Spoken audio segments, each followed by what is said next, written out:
Mesdames et messieurs, bonjour, bienvenue sur votre émission sur Actu Matin. Ce matin, nous parlons de la vie des médias et des professionnels qui y travaillent. Voici plus de 7 mois maintenant que le chef de l'État a demandé des esquisses et des propositions pour une réforme du monde des médias au Bénin. C'était à l'occasion de la cérémonie d'échange de vœux entre les présidents d'institutions au Bénin au début de cette année. Depuis lors, silence radio, où en sommes-nous? Eh bien, c'est le sujet du commentaire de Franck Aounou qui va poser le débat tout à l'heure. Le deuxième sujet qu'on va évoquer pendant nos échanges, il s'agit justement du match Mozambique-Bénin et de ses enjeux. C'est samedi prochain et quelles sont les chances de qualification des Guépards?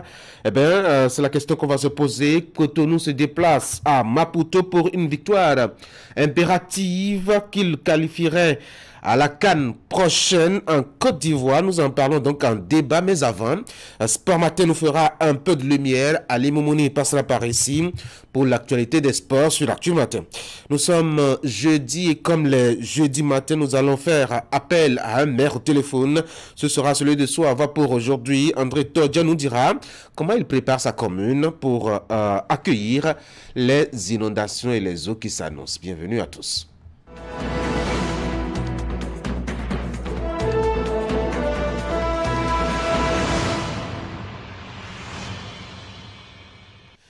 Voici le premier rendez-vous donc sur Actu Matin, pardon, c'est la une des journaux. On va commencer par Fraternité, commercialisation de gaz domestique à Cotonou et environ, la quête désespérée dans les stations-service. Vous avez une image illustrative assez difficile à supporter, hein, manchette donc de Fraternité. Le journal qui a d'ailleurs donné la parole à quelques présidents d'associations de consommateurs comme Robert Akambessi qui dit ceci: c'est une pénurie artificielle créée juste pour augmenter le coût. Ernest Bagidi, l'autre président d'association de consommateurs, les commerçants verraient se plaisent à développer la spéculation. Lancement de la tournée de réédition de comptes des députés, l'UP Le Renouveau donne le bon exemple. Et puis bilan des 100 jours à la tête de la diplomatie béninoise, les grands as de la nouvelle dynamique. Organisation du championnat mondial de pétanque à Cotonou, la pose des oses pour Idrissou Ibrahima et le Bénin. On va passer à un autre organe de presse, écho de l'actu admiratif du modèle chinois. Patrice Talon ne s'en cache pas, la Chine désormais meilleur partenaire stratégique pour le Bénin. Le matinal, réédition des comptes des députés UP Le Renouveau, une première dans l'histoire des partis au Bénin. Matin libre sur Focus Web TV où Louchek Mbakari parle d'une diplomatie qui améliore le quotidien des Béninois. Reddition de comptes, nous sommes là avec Libération. Reddition de comptes parlementaire, l'Union progressiste, Le Renouveau donne le bon exemple. L'indépendant, mesure salutaire de la police républicaine contre les agents indélicats. Et si le DGIA tournait son regard vers les OPJ, propose donc le journal. On va parler de politique monétaire au niveau donc de la BCEAO. Plus 7,2% de crédit à l'économie à fin juin 2023.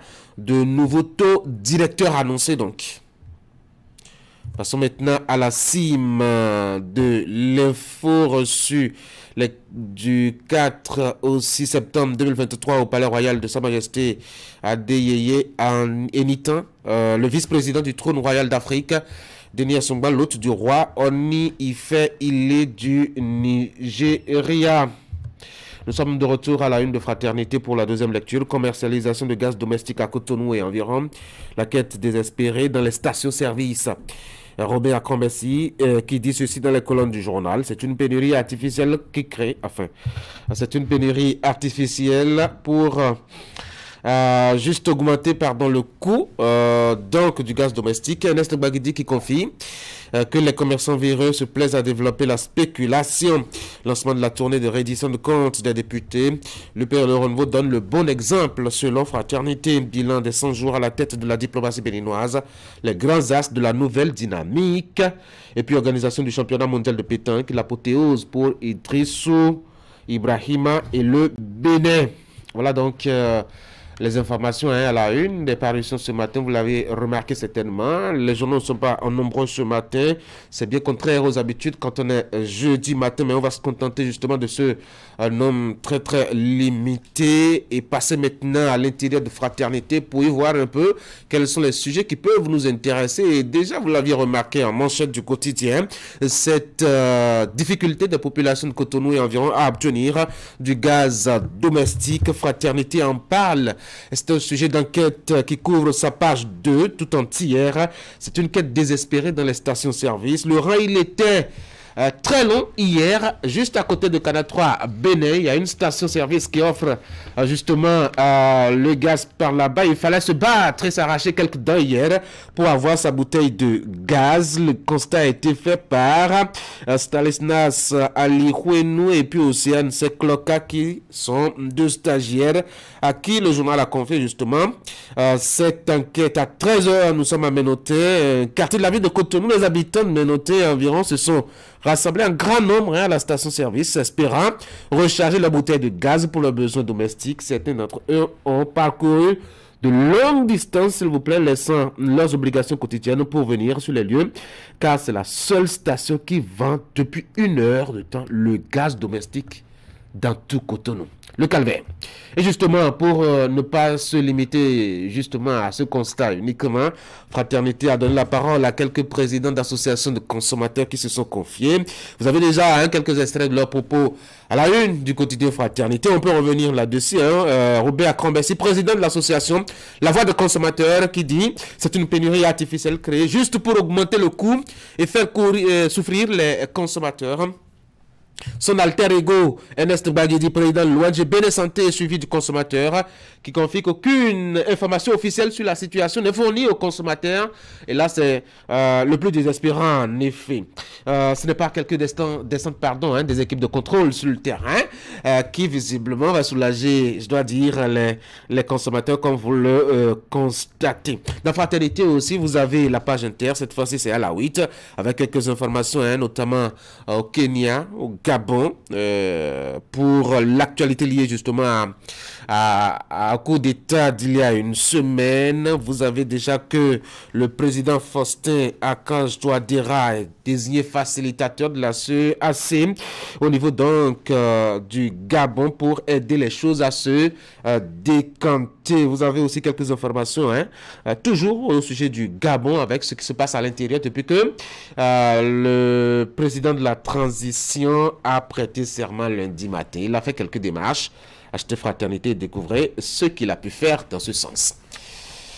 Voici maintenant l'information à travers la rédaction de Canal 3 Bénin. C'est le bulletin d'information qui vous sera présenté par une très belle dame ce matin, Ingrid Day. Ingrid, bonjour. Bonjour Tanguy et bonjour à tous. Dans votre bulletin d'information, on aura à suivre l'ouverture à Cotonou des premières journées scientifiques hospitalières du Bénin, lancées le mercredi au Palais des Congrès. Les assises qui se veulent un creuset critique d'échange et de réflexion autour des questions sanitaires s'étendent sur 3 jours. L'objectif de ce grand rendez-vous scientifique est d'améliorer la qualité des prestations des soins accessibles à tous. On aura aussi les images de ce tour du stade Général Mathieu Kérékou à Cotonou pour voir comment est-ce que les guépards se préparent pour aller à l'assaut donc du dernier match prévu pour samedi prochain. C'est à quelques jours de cette 6e et dernière journée comptant pour les éliminatoires de la CAN Côte d'Ivoire 2023. Il s'agit donc de la 2e séance d'entraînement de guépards du Bénin. C'était donc hier. On en parle dans le bulletin d'information. En attendant donc Sport Matin avec Moni pour dérouler l'actualité des sports. Voici le bulletin.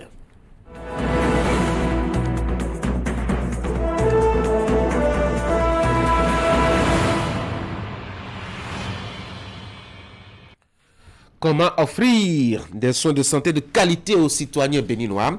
Et bien, pour trouver une réponse à cette question, les acteurs du monde sanitaire se sont donné rendez-vous au Palais des Congrès à Cotonou pour échanger. C'est à la faveur des premières journées scientifiques hospitalières du Bénin initiées par le Conseil national de la médecine hospitalière. À ses côtés, pour mener les réflexions, et bien, plusieurs partenaires dont l'Organisation mondiale de la santé. Démarré hier, les travaux s'étendent sur 3 jours, nous rapporte ici Ingrid Day et Elvis Tonokwe.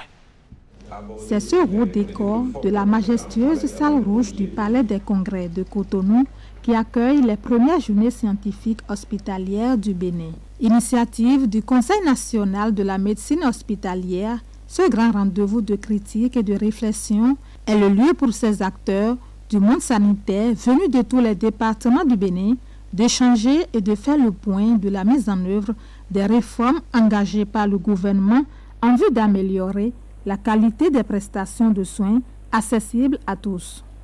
L'amélioration de la qualité des soins nécessite des efforts combinés de tous les personnels.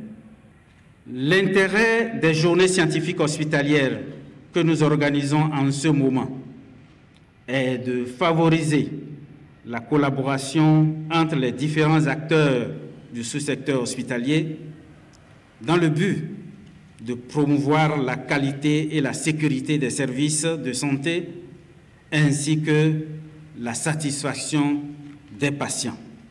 À ce rendez-vous de donner et de recevoir, je voudrais inviter tous les participants à s'exprimer librement. Partenaire de longue date, l'Organisation mondiale de la santé prend une part active à la présente rencontre. À l'occasion, elle réaffirme une fois encore son engagement aux côtés du gouvernement béninois en vue d'améliorer la pratique de la médecine hospitalière. Effet des réformes en santé sur la médecine hospitalière au Bénin, c'est autour de cette thématique que se mènent les réflexions. Ces journées se veulent un creuset de partage, d'analyse, de leçons et de bonnes pratiques pour induire des changements positifs dans la gouvernance et la qualité de soins dans nos hôpitaux. Pour atteindre ces objectifs ambitieux, plusieurs thèmes seront développés, notamment la gouvernance hospitalière, les infrastructures sanitaires, les équipements médicaux et la maintenance hospitalière, la problématique des ressources humaines, la qualité des prestations dont l'accréditation et la certification et la place du secteur privé. Les défis pour le secteur de la santé sont très grands et nous devons être tous, autant que nous sommes, honorés d'être les bâtisseurs d'un système de santé dont nous espérons que nos enfants nous en seront gré. Les premières journées scientifiques hospitalières du Bénin sont organisées du 6 au 8 septembre 2023. 3 jours d'échanges et de réflexions enrichissantes. On va passer d'un conclave à un autre. Celui-là, il s'agit de celui organisé par les membres du Conseil économique et social qui se retrouvaient hier, Ingrid.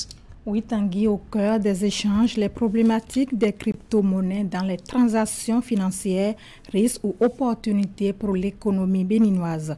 La séance est initiée en vue de faire des recommandations au gouvernement et à l'Assemblée nationale quant à son usage en République du Bénin. Teddy Goudalo pour les précisions. En vue de formuler des recommandations à l'endroit du gouvernement et de l'Assemblée nationale, les membres du Conseil économique et social s'imprègnent des réalités de l'usage des crypto-monnaies dans les transactions financières pour mieux cerner les risques et les opportunités d'utilisation de cette nouvelle forme de monnaie virtuelle.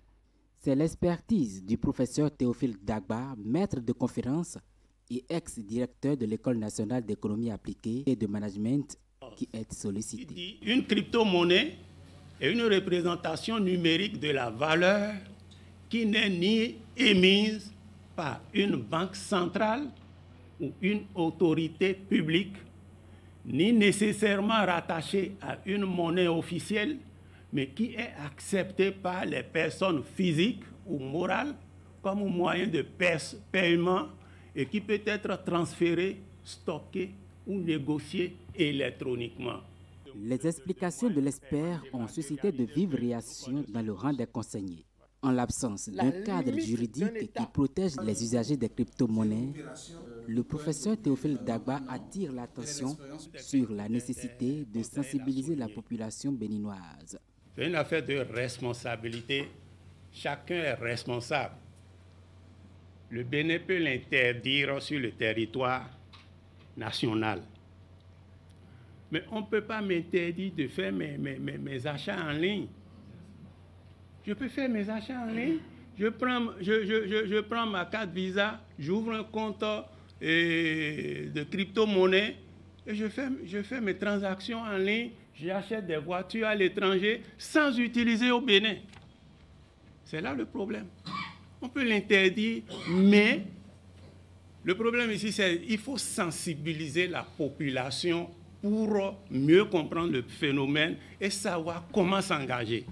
Pour éviter les cas éventuels d'escroquerie, la BCEAO a publié un communiqué le 1er juillet 2021, si nous nous en souvenons encore, pour attirer l'attention des populations sur des risques importants de perte de liquidité, d'escroquerie et de blanchiment d'argent associés à la participation aux plateformes d'échange qui se traduirait principalement par la perte des avoirs sans aucune possibilité de recours.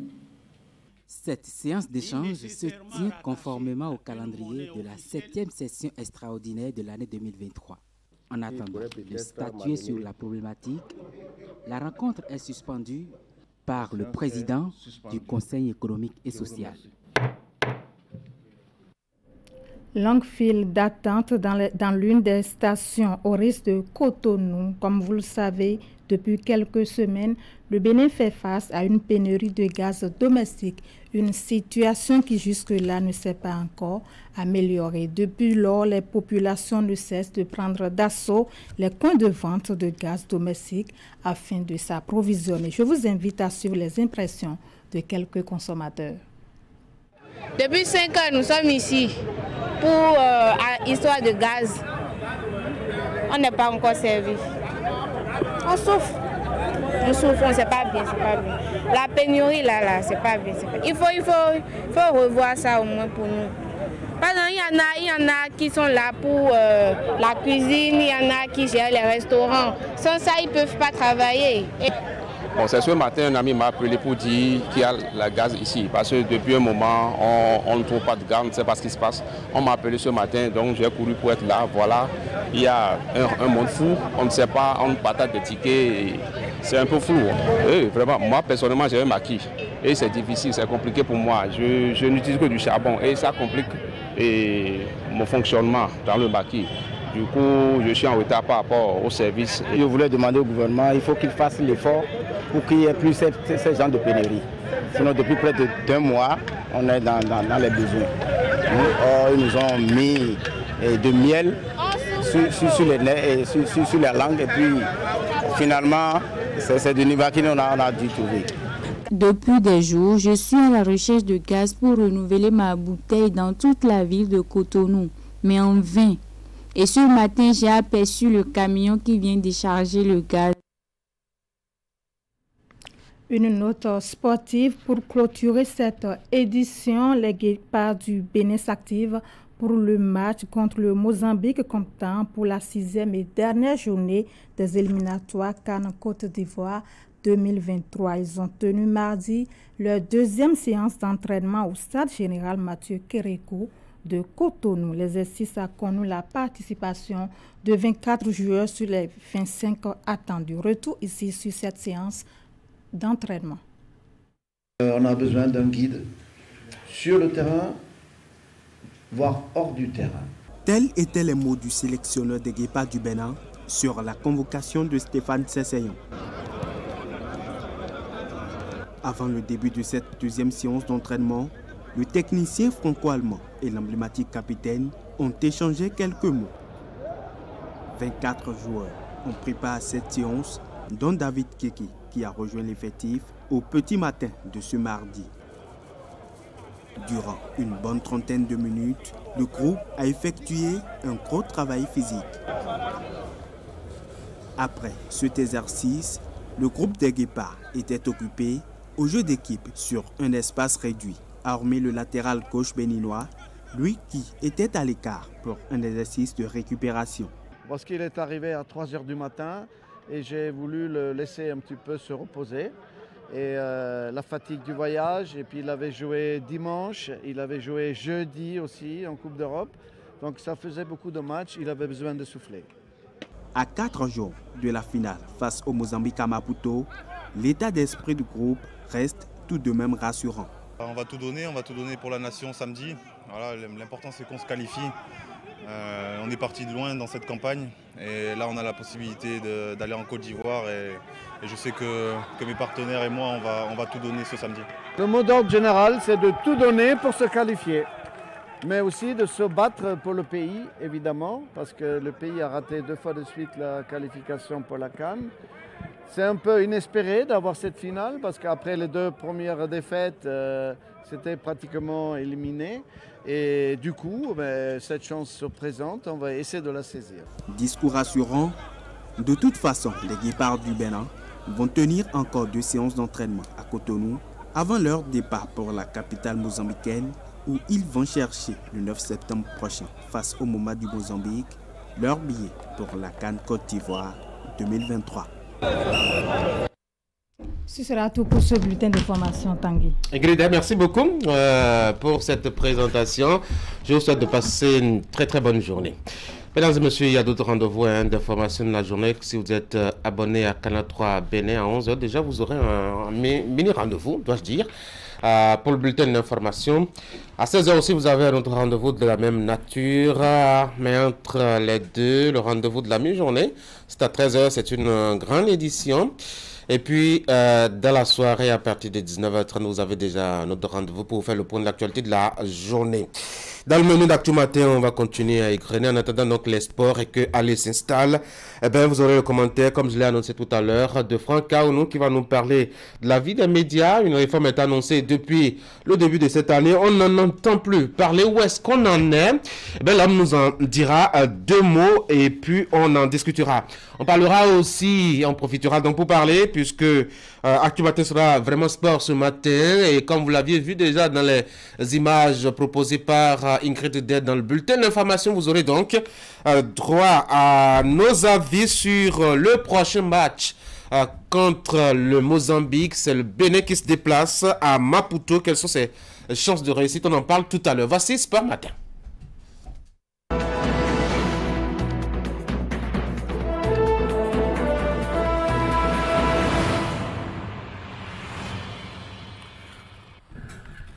Je vous l'annonçais, donc on va parler de l'actualité liée au déplacement très prochain après-demain des Guépards du Bénin sur le Mozambique. Mais en attendant, on fera un tour d'horizon rapidement de quelques actualités avec Ali Moumouni. Ali, bonjour. Bonjour. On connaît les 30 nominés pour le Ballon d'Or féminin et masculin au titre de 2023. Il y a très peu d'Africains sur la liste comme d'habitude. Oui, comme d'habitude, il y a très peu d'Africains. La liste a été donc dévoilée, c'était hier à 18h par francefootball.com. Et donc, sur cette liste chez les hommes, on a donc 4 Africains qui sont sur cette liste, dont Victor Osimhen, comme dont on parlait hier, qui a terminé donc meilleur buteur de la Série A l'année lors de la saison précédente 2022-2023. Et puis, on peut voir déjà sur cette liste Julian Alvarez, le champion du monde avec l'équipe d'Argentine cette saison au Qatar pour le mondial passé. Nicolo Barella, l'Argentin, puis Jude Bellingham qui fait donc, je dirais, un très bon début de saison de côté du Real Madrid. Karim Benzema est sur la liste et il y en a Yacine Bonou, l'autre joueur africain, ce gardien de but qui a fait aussi forte sensation avec l'équipe marocaine au niveau de la Coupe du Monde et qui a terminé, je dirais, meilleur gardien de but de la saison de la Liga espagnole. Sur cette liste, on peut aussi voir Mohamed Salah qui apparaît sur la liste en tant que représentant africain. Et aussi, pour finir, il y a le gardien de but camerounais, André Onana, qui a retrouvé la sélection après donc avoir annoncé entre-temps sa retraite internationale. De toutes les façons, tout est rentré en ordre pour le jeune joueur camerounais qui retrouve sa sélection nationale. Chez les dames, on a donc aussi 30 nominés pour ce Ballon d'Or féminin pour cette saison. Il y a donc sur la liste une seule représentante africaine et c'est bien sûr le nom que vous connaissez, la triple championne, je dirais la triple Ballon d'Or africain Tanguy, Assissat Oshoala, qui est sur cette liste. Entre autres, il y a aussi d'autres joueuses, mais voilà, donc Kadidia Toudiani que vous connaissez très bien, la joueuse parisienne, et puis bien d'autres dont c'est Alessandra Pop, l'espagnol, l'allemande Alessandra Pop. Voilà, donc assez de noms aussi assez intéressants chez les dames aussi sur cette liste. Mais la seule représentante, c'est bien sûr Assissat Oshoala. Tanguy. On va parler éliminatoire de la Coupe d'Afrique des Nations. Vous annoncez tout à l'heure que le Bénin se déplace samedi prochain du côté donc, de Maputo pour affronter le Mozambique pour la 6e et dernière journée de ces éliminatoires. Mais il faut retenir que les rencontres de cette 6e journée ont démarré déjà depuis hier. Il y avait donc une seule rencontre au programme. C'était au niveau du groupe J entre la Libye qui accueillait donc du côté à domicile l'équipe de la Guinée équatoriale. Rencontre qui s'est soldée sur un score d'un but partout, score de parité entre les deux formations, la formation guinéenne et puis la formation libyenne. Pour ce jour, on aura donc assez d'explications au programme. L'Angola affrontera le Madagascar à partir de 17h. Ce 7 septembre 2023, le Ghana accueillera à domicile la République centrafricaine pour la dernière journée. Les Ghanéens ont besoin nécessairement d'une victoire pour se qualifier de leur groupe. Le Niger sera à domicile face à l'Ouganda, entre autres. Algérie affrontera la Tunisie à 20h et la Tanzanie à 20h. Et pour finir, la Tunisie accueillera le Botswana à 20h également pour les rencontres prévues pour ce jour. Quant au Guépa du Bénin, ils se déplaceront, c'est le samedi prochain à Maputo, rencontre prévue pour se disputer à 14h, très précisément. Tanguy. Oui, merci pour ce tour d'horizon rapide. Et puis, sur ce plateau, un invité pour parler, toujours sport, hein? Oui. C'est une actualité qui est passée par ici, on l'a évoqué sur ce plateau. Il s'agit, l'invité, je vais parler de Stéphane Jérôme Tora, oui, qui est donc vice-président de Marche Pro. Monsieur Tora, bonjour. Bonjour. Bienvenue sur l'Actu Matin. Merci beaucoup. Allez, Momoni, vous parlez donc de cette édition de la Route des Pêches à la Marche. Oui, la Route des Pêches à la Marche, c'était la 7e édition qui a eu lieu il y a quelques jours déjà du côté de Fidj-Rosset. C'était 32 km. Stéphane, bonjour. Merci d'avoir accepté notre invitation ce matin. Ali. Alors, on va faire le point avec vous. Pour cette année, il y a eu assez de participants, comme vous l'avez dit, lors de cette marche. Est-ce qu'on peut dire que vos objectifs sont atteints? Oui, bien avant de répondre à votre question, permettez-moi de saluer les téléspectateurs de Canal 3 qui sont des passionnés aussi de la marche. Et je prends par votre studio, votre plateau pour les remercier parce que le samedi 26 passé, ça n'a pas été du tout amusant. Vous avez vu le déplacement, les gens sont répondus massivement et bien massivement à notre appel à participation. Preuve que la marche, le sport d'entretien, ça intéresse de plus en plus et les passionnés. Et vous parlez d'objectifs, oui, nos objectifs sont véritablement atteints en termes de mobilisation de masse. Et il faudrait que le travail puisse se poursuivre afin que davantage la promotion de la marche puisse toucher toute la population, puisque c'est l'objectif réellement visé. Pourquoi pas un jour que tout le Bénin soit en marche avec nous. Oui, vous parlez de toucher tout le monde. On a vu aussi qu'il y avait aussi des participants étrangers venus d'ailleurs. Comment vous avez fait pour que ces personnes s'intéressent, d'autres personnes, des étrangers s'intéressent à la discipline, à cette activité et venir d'ailleurs pour participer à ça au Bénin? Voilà, et c'est de plus en plus, vous allez remarquer que les gens se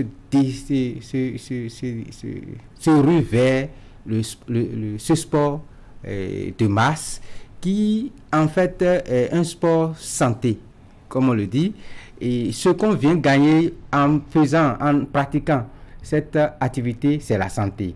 Et c'est ce qui intéresse tout le monde, étrangers, nationaux comme étrangers, c'est cela qui les touche beaucoup. Et vous voyez, quand on a commencé petitement, et de bouche à l'oreille, les gens essaient de qualifier, de qualifier, d'apprécier l'activité auprès des amis, auprès des collègues en service comme au marché, dans les lieux de travail. Donc, de bouche à oreille, ça atteint la masse. Et ça prend de plus en plus d'ampleur. Voilà. Et le fait que vous nous invitez également à passer sur le plateau, puisque vous êtes un grand organe d'information et vous avez beaucoup d'audience. Voilà, ça également, ça intéresse, les gens se disent, bon, et si on les invite à parler de leur activité sur le plateau, c'est quelque chose de sérieux, bien entendu. Voilà. Oui, alors sur le plan organisationnel, comment ça s'est passé? On a vu quand même d'aucuns restaient jusqu'à l'après-midi. Qu'est-ce qui s'est passé? Est-ce que c'est parce qu'ils ne sont pas venus à l'heure ou bien... Non. Sur le plan organisationnel, vous allez comprendre que la marche telle que nous promouvons, c'est une marche libre. Chacun vient faire selon ce qu'il peut. Ce n'est pas une compétition où on se dit, on recherche le premier à arriver. Même si dans la tête de certains, c'est à être le premier qui les intéresse. Mais on ne les force pas. Du coup, quand quelqu'un vient et qu'il met dans sa tête qu'il va finir les 32, quel que soit ce que vous allez lui dire, quel que soit le lavage que vous allez lui faire, il va marcher à son rythme, et il viendra au bout. Il peut faire 7 heures de marche, mais il viendra, histoire de se dire, je l'ai fait.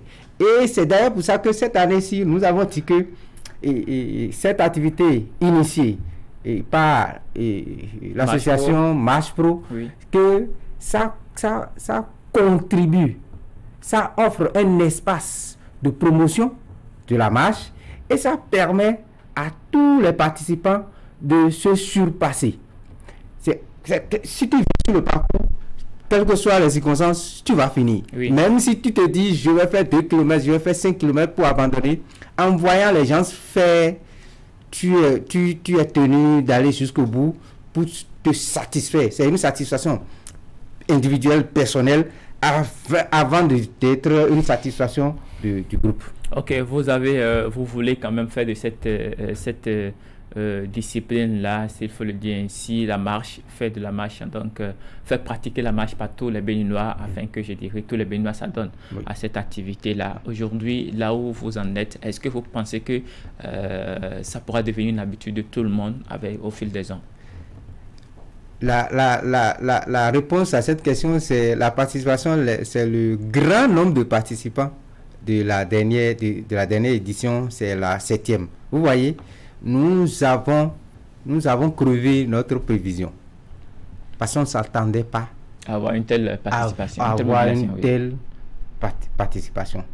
Et du coup, on a dû puiser en profondeur de nous-mêmes pour pouvoir tenir, parce que on ne s'attendait pas que ça dépasse les 2000 participants. Mais on est allé jusqu'à 2500, voire 2700 participants. Alors que les prévisions, c'était au moins autour de 2000. Donc, les gens s'intéressent énormément à l'activité. Et c'est le lieu de remercier tous ceux qui nous poussent à ce que de plus en plus on puisse avoir la voix et inviter tout le monde à venir participer. Aujourd'hui, c'est fait la route des pêches à la marche, la 7e édition. C'est terminé. Oui. Alors, c'est quoi le projet pour la suite de l'année 2023? Oui, la suite de l'année 2023, tout de suite, maintenant, il y a des amis, puisque quand on dit la route des pêches à la marche, c'est des clubs, c'est les membres des clubs de sport d'entretien, et nous avons des partenaires un peu partout dans le pays. Et lorsque ces partenaires aussi ont d'activités, c'est comme si nous avons l'activité.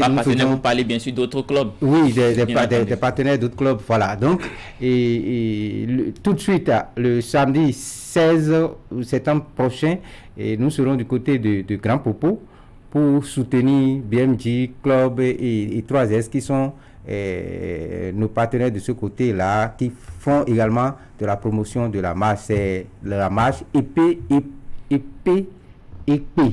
Donc c'est une marche d'une fête identitaire, et c'est assez intéressant. C'est comme la route des pêches, même si ça n'a pas la même longueur de parcours la distance est un peu plus réduite. En tout cas, de toutes les façons, ça s'organise un peu partout au plan national, pas différentes. Oui, les gens essaient de copier ce que nous faisons, et ils mettent ça véritablement en pratique. Et nous, ça nous intéresse, nous les appuyons, nous les assistons, et à chaque fois que ces organisations organisent, nous sommes tenus d'être présents pour signifier notre soutien. Du moment où ça permettra donc aux Béninois de pratiquer le sport pour le bien-être. Merci beaucoup Stéphane Torra d'avoir accepté notre invitation ce matin. C'est moi. C'est l'essentiel à retenir ce matin. Merci beaucoup à vous Ali Moumouni pour ce tour d'horizon de l'actualité des sports au Bénin. Je vous souhaite de passer une très bonne journée. Mesdames et messieurs, on va faire un tour à la régie, le temps de faire une transition juste pour accueillir au téléphone l'invité téléphone ce matin. Il s'agit du maire de la commune de Soava, André Todien. Monsieur le maire, gardez la ligne. Hein? Oui, oui. D'accord.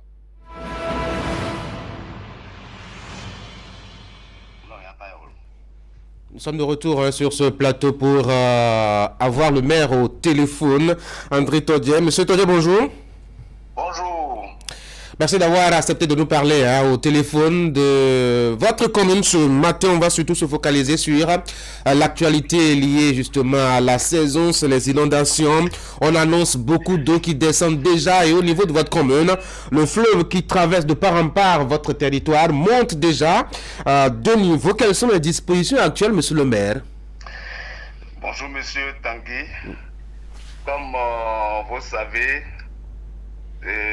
depuis quelques décennies, les phénomènes liés au changement climatique semblent advenir à un rythme plus accéléré potentiellement, plus dangereux, plus dévastateur, non maîtrisé. Tout à fait. La commune de Soava, à l'instar des autres communes de la basse vallée de l'Ouémé, où survient la fréquence accrue des inondations, ne saurait rester en marge de cette réalité, étant entendu qu'elle s'élève au quotidien dans plusieurs domaines pour répondre efficacement aux sollicitations de ces communautés. Oui. De ce fait, bien que les aléas climatiques restent difficiles à maîtriser, il est possible d'agir en amont et en aval. Ainsi, nombre de vies, de ressources matérielles, animales et d'infrastructures peuvent être épargnées si un dispositif efficace de communication et de prévention est mis en place. Dans ce cadre, nous avons organisé le mardi 5 septembre dernier une séance de sensibilisation, d'information avec les élus locaux et les acteurs. Et dans ce contexte que cette rencontre a été organisée afin d'outiller les élus locaux et les communautés dans la gestion des risques des catastrophes en cette période critique. Nous avons travaillé sur 5 thèmes. Cette rencontre également a eu la présence des chefs de services déconcentrés. Et par exemple, les commissaires de Veki et de Soava ont été associés. Et ils ont développé un thème sur des mesures sécuritaires pendant cette période de crue. En ce qui concerne les transports des personnes, des biens et des services. Nous avons développé aussi un thème sur des précautions sanitaires face à certaines maladies telles que le paludisme, les maladies hydriques et autres. Ce thème a été développé par le représentant du médecin-chef de la commune de Soava.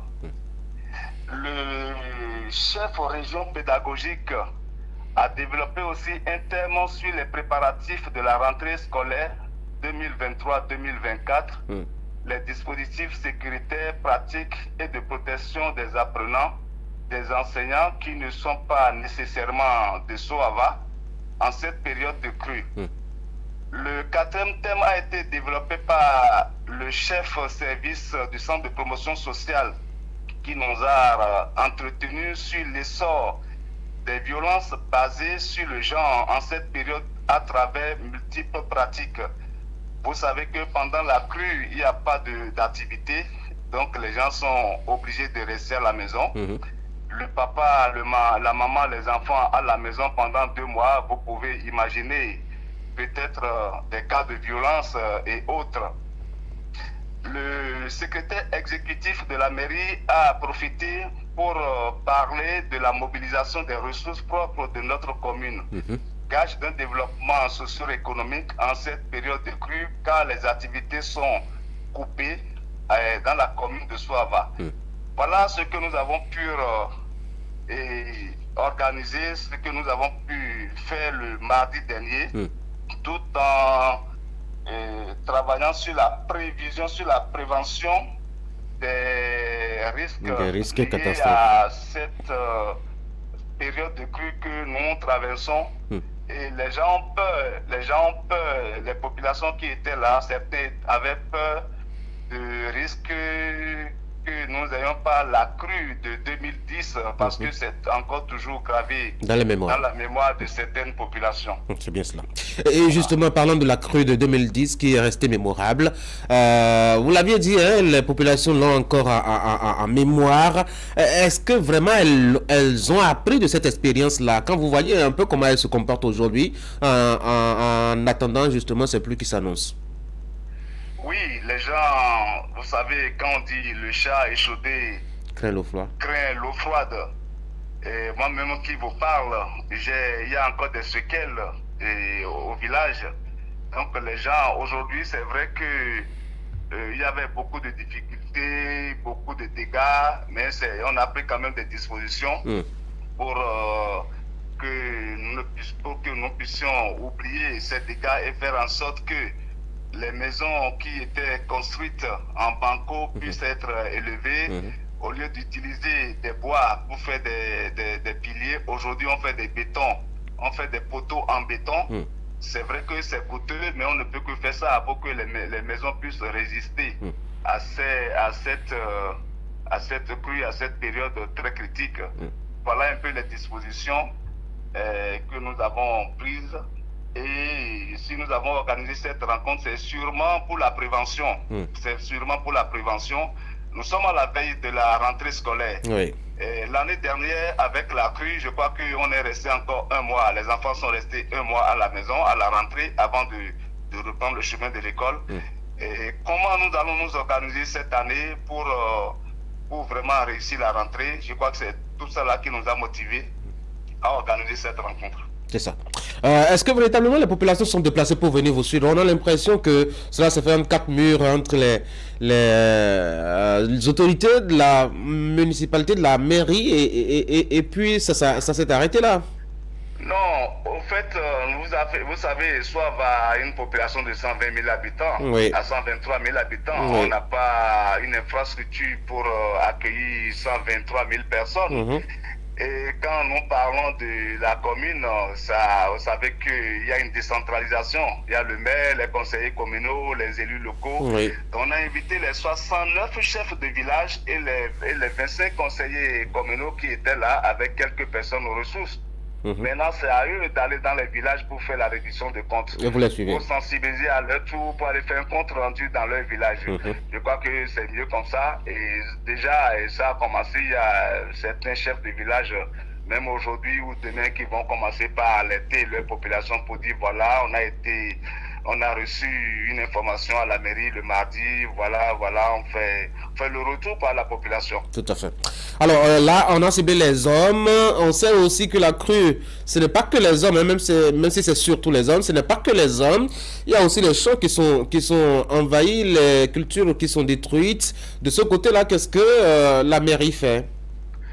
Justement, il n'y a pas que les hommes. J'avais parlé tout à l'heure des biens, des produits vivriers, j'ai même parlé des bovins. Je sais qu'en période de crue, les animaux souffrent beaucoup.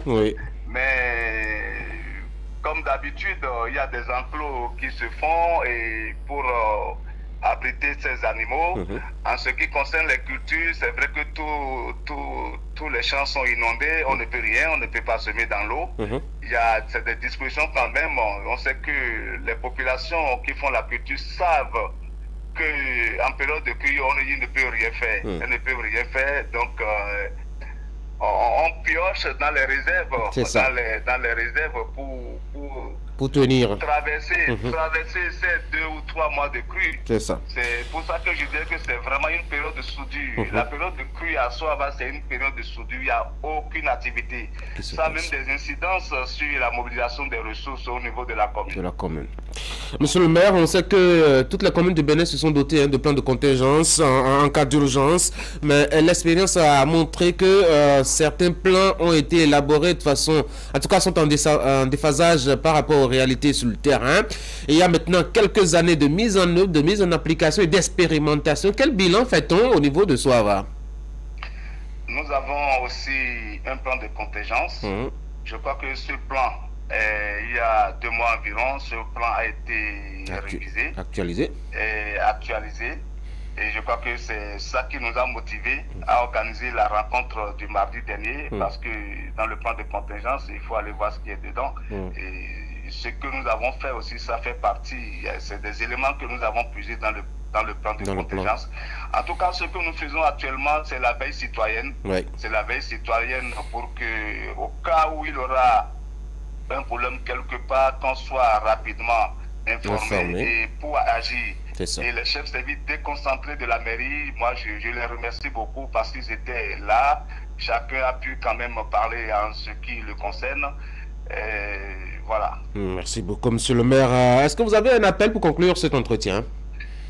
Ce que je voudrais dire à ma population, c'est d'être vigilant et de nous signaler les cas peut-être de maladies. Vous savez, nous sommes dans une zone où les gens pensent que l'eau de crue, c'est de l'eau potable, alors qu'elle n'est pas potable. Et certaines personnes boivent cette eau, c'est de leur dire de ne pas boire l'eau de crue, parce qu'elle n'est pas potable. C'est de s'occuper bien des enfants, parce qu'il arrive des moments où les enfants tombent depuis la case dans l'eau. C'est de s'occuper des enfants. C'est de veiller au cas où la rentrée aura lieu, où les enfants iront à l'école, c'est d'accompagner les enfants depuis la maison jusqu'à l'école, ne pas laisser les enfants seuls aller dans les pirogues à l'école. Voilà quelques conseils, quelques appels que je peux lancer à ma population et nous signaler en cas de besoin tout ce qui peut arriver pour que nous puissions traverser cette période de crue sans souci.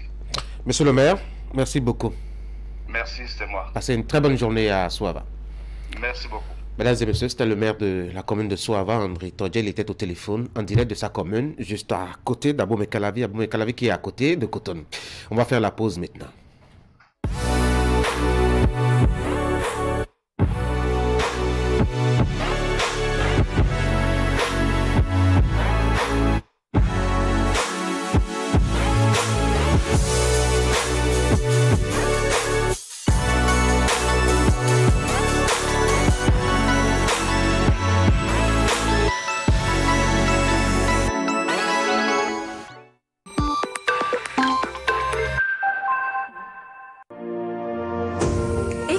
Cotonou et Abomey Calavi, prêts à relever le défi santé? Ne cherchez plus. Frucop est de retour pour une 3e édition encore plus délicieuse pour vos enfants. Avec seulement 16 000 francs CFA, votre enfant bénéficiera de notre service premium. Recevons chaque semaine une délicieuse salade de fruits faite avec amour pour éveiller le papy et les faire grandir en pleine santé. Et ce n'est pas tout. Pour la première fois, chaque enfant inscrit au Frucop aura le privilège de bénéficier d'une assurance santé en partenariat avec la mutuelle de santé de Cotonou. Inscrivez-vous dès maintenant au 60 43 43 43.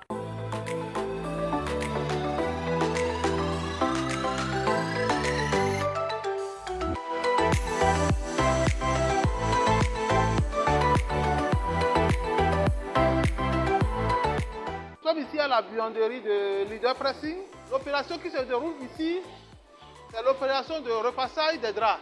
Lorsque les draps sont pesés, ce qu'on a fait tout à l'heure, ils ont été introduits dans la lessiveuse à eau, ils ont été lavés avec une bonne dose de vapeur parce que nous disposons de chaudières qui débitent une quantité importante de vapeur. N'oubliez pas l'action de la chaleur sur les draps en ce qui concerne l'hygiène. Tout ce qui pouvait nuire à la santé et qui se trouve dans vos draps, une fois les draps introduits dans la calandre, tout ça est tué. Quelle que soit la quantité de draps que vous nous donnez, nous vous garantissons que vous serez livré en 24 heures. Nous leur assurons une durabilité énorme.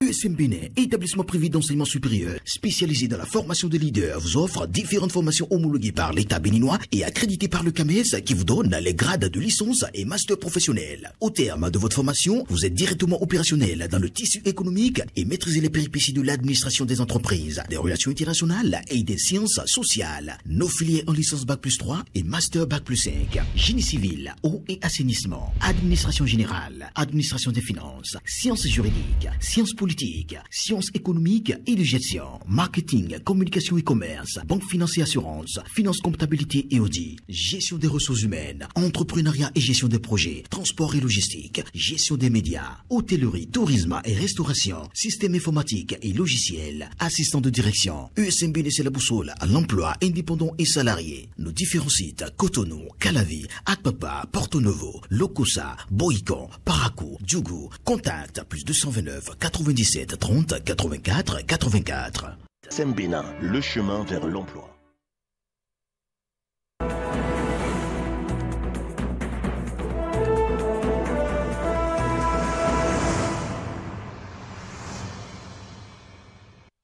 Les réformes annoncées dans le secteur des médias au Bénin, où est-ce que nous en sommes? C'est l'esprit du commentaire de Franck Aounou ce matin à suivre. Franck, bonjour. Bonjour.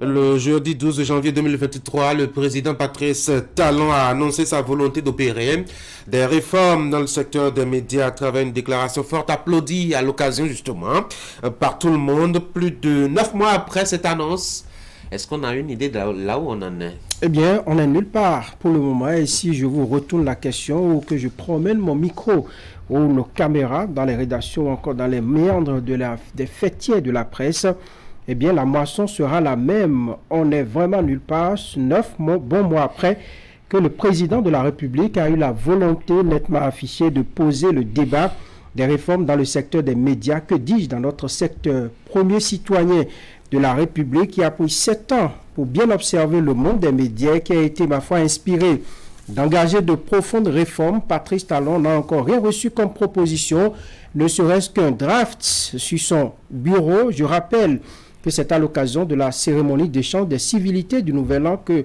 le président a dévoilé son envie de voir des changements au niveau de la presse de son pays. Cette envie et cette volonté sont soutenues par la nécessité, selon lui, de renforcer les acquis démocratiques, lesquels acquis sont tributaires d'une presse bâtie sur le professionnalisme et la responsabilité. Cette volonté est également mue par l'unanimité qui se fait autour de la thèse que notre secteur est malade et a besoin d'une sorte de refonte. Le chef de l'État, à l'occasion de cette rencontre, nous étions le jeudi 12 janvier, a clairement posé le diagnostic en ces termes. Personne n'ignore en réalité que le secteur des médias au Bénin mérite une thérapie d'envergure pour favoriser l'avènement de véritables entreprises de presse dans lesquelles les professionnels bénéficient de conditions de vie décentes pour cesser d'être exposés aux vices, à la précarité et à l'incertitude du lendemain. On n'a nullement besoin d'avoir fait une académie française ou d'être le neveu de Molière pour comprendre et saisir ce que veut le chef de l'État, ce qu'il veut de la presse béninoise et sa disponibilité à faire aboutir ce chantier qui lui semble, à mon avis, primordial. Son discours est bien clair et sans équivoque et ne voulait que notre mobilisation pour lui faire des propositions et surtout une feuille de route pour traduire dans les actes cette volonté, on ne peut plus limpide. C'était l'une des annonces les plus attendues dans le rang des journalistes depuis l'avènement du régime de la rupture. Elle fut faite, mais nous n'y avons rien foutu depuis.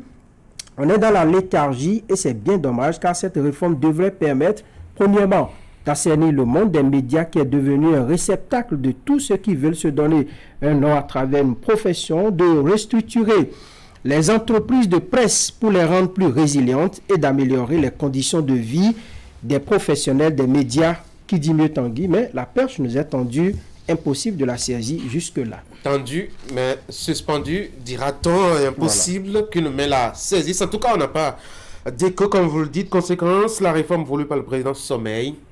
On va regarder qui comme coupable. Alors, comme coupable, avant de répondre à votre question, je voudrais prendre cette portion de déclaration du chef de l'État. Il disait, à cet effet, je voudrais assigner une mission particulière à la haute autorité de l'audiovisuel et de la communication, celle d'engager des consultations sérieuses avec les acteurs de la presse nationale afin de proposer au gouvernement assez vite les axes d'une réforme ambitieuse et pertinente du secteur. C'est là donc un extrait du discours du président Talon le 12 janvier dernier. Je l'ai emprunté exprès pour situer un peu les responsabilités de cette lenteur qui caractérise cette mission commune. Donc en premier, je dirais que la faute incombe d'abord à la haute autorité de l'audiovisuel et de la communication. C'est elle que Talon a missionné devant l'ensemble des autres institutions de la République pour prendre le lead des échanges qui devront aboutir à des propositions à soumettre au gouvernement. Le péché de la RAC, c'est notamment de n'avoir pas réuni jusque-là toutes les parties prenantes, en l'occurrence les fêtiers, les organisations de la presse depuis bientôt 10 mois. Je me suis amusé à comprendre ce qui est fait jusque-là en échangeant avec les responsables de l'Union des professionnels des médias, des membres du CNPA et même des journalistes pris individuellement. Les réponses restent les mêmes. On ne nous a pas associés jusque-là à des échanges. On a juste eu des questionnaires déclinés en 100 points environ qu'on a invité certains à remplir et d'un atelier en préparation pour exposer aux professionnels des médias ce qui est fait. Donc, rien de consistant d'abord à se mettre sous la dent. Mais toute proportion prise, je pense que pour un projet aussi important et aussi préoccupant pour le chef de l'État, la démarche de la RAC et de l'ensemble des professionnels des médias devrait donner de la célérité à la chose. Il est vrai que parfois on peut faire le bonheur de quelqu'un sans sa volonté, mais là, les journalistes béninois ont des représentants qui sont assez disponibles et prêts pour sacrifier leur temps à aider la RAC à réussir cette mission. La RAC a péché parce que le chef de l'État a clairement dit qu'il veut réformer le monde des médias et dans un délai court. Cela transparaît dans cette portion de phrase afin de proposer au gouvernement assez vite. Oui, assez vite. Ça veut dire qu'on n'avait pas assez de temps. Il fallait aller vite. Nous avons déjà égrené 9 mois depuis l'annonce du chef de l'État et nous sommes là à allonger inutilement le temps. C'est inconcevable. Il faut passer finalement à l'action. Merci à vous. Franck Aounou, c'était donc votre commentaire qui va poser le débat entre nous sur ce plateau. Je vais dire bonjour à Eric. Alors, nous sommes là, hein? C'est curieux que ça prenne du temps. Peut-être qu'il faut prendre le temps pour bien faire, dit-on, Eric. Je suis d'accord avec vous. Et je peux comprendre aussi l'impatience des uns et des autres face à ce travail, cette mission toute particulière qu'on a confiée à la HAC. Je pense que pour une volonté aussi affichée du chef de l'État, le travail à faire, ce n'est pas une mince affaire. C'est tellement que la HAC se donne le temps de faire un travail profond. Parce que si nous manquons ce virage, dans une certaine précipitation, nous allons entraîner tout un secteur dans un cauchemar sans précédent. Je conçois que peut-être à la date d'aujourd'hui, la HAC suit son agenda et continue par suivre son agenda dans certainement des consultations de tous les acteurs impliqués dans notre secteur. C'est souvent pas chose habituelle de voir nous-mêmes faire notre homework, notre travail de maison en ce qui concerne notre secteur. Je suis entièrement d'accord avec le point qu'a fait Franck dans son commentaire en ce qui concerne l'état, n'est-ce pas, du secteur des médias, l'état de notre corporation. Et je pense que le chef de l'État a vu juste en évoquant des mots justes et tout en confiant cette mission à la HAC.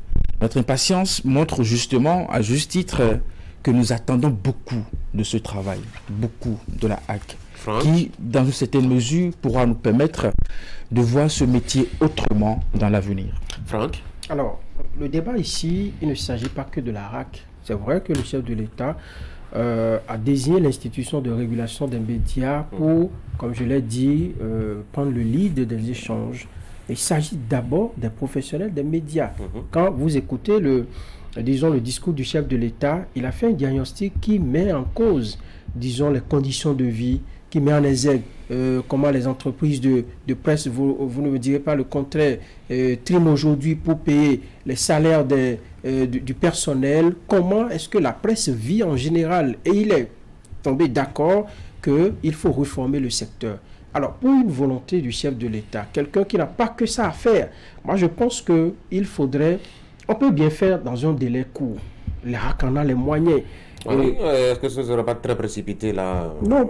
Il vaut mieux prendre son temps pour bien faire que de se précipiter et de faire les choses à moitié, non? Oui, mais l'inquiétude réside justement au niveau des acteurs de la presse. Lorsque vous contactez par exemple l'UPMB qui dit on n'a pas encore été associé, 9 mois après, ça ne vous dit rien. Moi je pense qu'il faut s'en inquiéter et souhaiter que la RAC puisse ouvrir les débats, puisse ouvrir ses portes aux professionnels des médias, les représentants. Ce n'est pas forcément tous les professionnels des médias qu'il faut réunir dans une salle de conférence et faire le débat, ça va allonger les discussions, mais il faut échanger avec l'UPMB, il faut échanger avec le CNPA, il faut échanger avec l'ODEM, il faut échanger avec même certains anciens de la presse qui sont disponibles, qui constituent des personnes ressources aujourd'hui.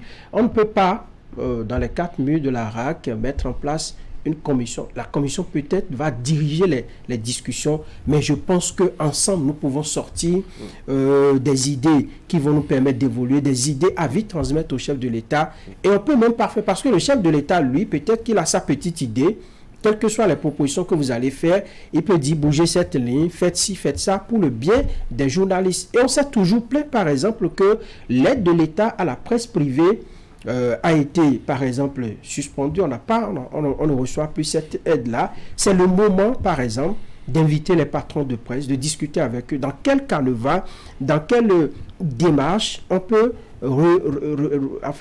réinstaurer cette aide-là pour permettre aux médias de souffler. Au niveau de la presse privée, eh bien, ça trime, c'est difficile. Les patrons de presse, à la fin du mois, ne donnent presque pas. Et donc, il faut revoir les choses. Pour revoir, il faudrait qu'on aille vite. 9 mois après, bon, c'est bon, on a déjà fait 9 mois, mais maintenant, il faudrait que nous puissions véritablement avancer. Nous puissions mettre le pas sur l'accélérateur pour vite proposer quelque chose au chef de... Parce que là, il lui reste 3 ans. Si nous voulons bénéficier du temps qui reste au chef de l'État, parce que c'est lui qui a eu l'idée, qui a dit, écoutez, il faut reformer le secteur de la presse, pour que ça aille, pour que nous voyons les retombées de cette réforme-là. Il faudrait qu'on fasse vite, qu'on lui dépose quelque chose et qu'il apprécie et qu'on voit ensemble la suite. Alors, on fait 2 procès à la RAC ce matin. Le premier procès, c'est, ma foi, pourquoi est-ce que ça ne va pas très vite? J'ai dit il faut prendre du temps pour faire le travail. Le deuxième procès, c'est pourquoi est-ce qu'on n'associe pas justement tout le monde? Est-ce que la RAC a besoin d'associer tout le monde, Eric? La RAC, c'est quand même la fêtière qui régule, je dois dire, le monde des médias. Et là-bas, il y a quand même des acteurs qui proviennent de ce secteur-là et qui maîtrisent très bien ce secteur-là. N'oubliez pas qu'on a envoyé quand même nos représentants là-bas et que le chef de l'État a dû désigner aussi des gens provenant de ce secteur pour aller là-bas siéger en tant qu'institution. Et là, certainement, je dois dire tous les éléments qu'il faut pour apprécier l'état de la presse. Est-ce qu'elle a besoin d'aller consulter encore quelqu'un? Je dis sans embâche, oui. Parce que le travail qu'on a confié à la RAC au regard des problèmes dont souffre le secteur des médias est profond. Et donc, pour avoir véritablement un travail de qualité, il faut pouvoir associer tout le monde et même aller au-delà. Parce que nous savons que dans ce secteur, nous avons des problèmes qui touchent avec des ramifications politiques aussi. Et donc, je pense que dans ces consultations, la RAC n'a pas intérêt à isoler un acteur aussi petit qu'il soit, que ce soit nos fêtières, et même prendre peut-être l'initiative d'aller rencontrer directement des acteurs, peut-être sur les lieux de travail. Mais qu'est-ce que vous voulez, qu'est-ce que vous pensez de votre secteur dans les 10 prochaines années à venir? Une fiche qui a circulé pour enseigner. Justement. Et donc, je pense que... Pour justement. Et je pense, j'ai pas envie d'employer la même expression que Franck, produit quelque chose. Pour moi, ça n'est pas ça. C'est vraiment sortir un projet de réforme assez efficace et qui va durer dans le temps. Aussi, je voudrais ajouter que quand, vous savez, moi je vois dans la façon dont le Bénin est géré aujourd'hui, je ne vois pas les conseillers de la HAC, encore moins le président, prendre le vilain luxe de s'amuser avec l'expression d'une volonté du chef de l'État. J'imagine peut-être à l'heure actuelle la pression. Mais il ne s'amuse pas, je crois qu'il y a un travail qui est en train de... C'est justement pour dire que la question est sérieuse et qu'au niveau de la HAC, on prend peut-être vraiment le temps de produire un travail de qualité à soumettre au chef de l'État. Alors, le chef de l'État aurait pu engager un cabinet privé. On lui aurait fait le procès. On lui aurait fait le procès. Oui, justement. Patrice va trop fort. Patrice Talon, il n'aime pas associer, il prend les choses un peu trop dures. Il aurait pu appeler la RAC et dit, écoutez, proposez-moi une présentation, proposez-moi des réformes. Il a dit, et je l'ai mentionné, moi je n'ai rien inventé, il a dit d'échanger avec la presse, les acteurs de la presse nationale, pour lui faire des propositions. Les acteurs de la presse nationale, ce n'est pas des Togolais, ce n'est pas des Gabonais, ce n'est pas des Burkinabés. Oui, c'est des Béninois. C'est des journalistes. Oui, il y a le patron de la presse. Il y a une fiche qui a circulé. Non, au-delà d'une fiche, j'apprécie bien l'initiative de la RAC, mais au-delà d'une fiche, 9 mois après, moi je voudrais entendre la présidente de l'UPMB dire que nous avons été échangés avec les conseillers de la RAC plusieurs fois. Je voudrais écouter l'ODEM dire on nous a appelés pour échanger. Je voudrais écouter le CNPA surtout dire que on nous a appelés pour échanger. Mais si à la date d'aujourd'hui, on n'a pas encore ce genre de discours sur les lèvres des représentants des médias, ça veut dire pour moi qu'il y a un petit problème et on peut encore corriger, on peut encore essayer d'ouvrir le débat pour associer tout le monde. C'est important, moi, à mon avis, parce qu'il y a des réalités, au niveau des médias que seuls les professionnels des médias peuvent ressortir, peuvent aider la RAC à recenser. Parce que ces réformes-là, je pense que ça va booster un peu l'activité au niveau de la presse. Il faut dire au chef de l'État que ça ne va pas. Qu'au niveau de la presse... Oui, mais il sait déjà que ça ne va pas. C'est pourquoi il a demandé à faire des... Oui, mais lui, il veut avoir ça sur papier bien répertorié. Oui, mais est-ce qu'on a besoin de continuer à faire le procès à la RAC? Si la RAC on fait un constat. Non, on n'a pas peur des mots. On fait un procès à la RAC. Si on a demandé quelque chose que ça ne vient pas dans le temps, il faut le faire le procès. On a besoin de résultats parce que c'est notre profession, c'est notre vie. Et ça impacte directement nos familles. Et donc, s'il faut faire un procès, il faut faire un procès. Et la RAC n'a pas encore, en tout cas, des informations que nous avons, n'a pas encore mesuré, je dois dire, la célérité qu'il faut donner à ce travail-là. Et cela se constate visiblement. Mais si la RAC en est là, ça doit être quelque part la faute aussi aux fêtières, que ce soit l'UPMB, que ce soit le CNPA, que ce soit l'ODM. Pourquoi est-ce qu'ils ne sortent pas ou qu'elles ne sortent pas ces fêtières-là pour nous dire, écoutez, on ne nous appelle pas et le temps passe, Eric? Oui, je pense que là-dessus, tout le monde a un rôle à jouer.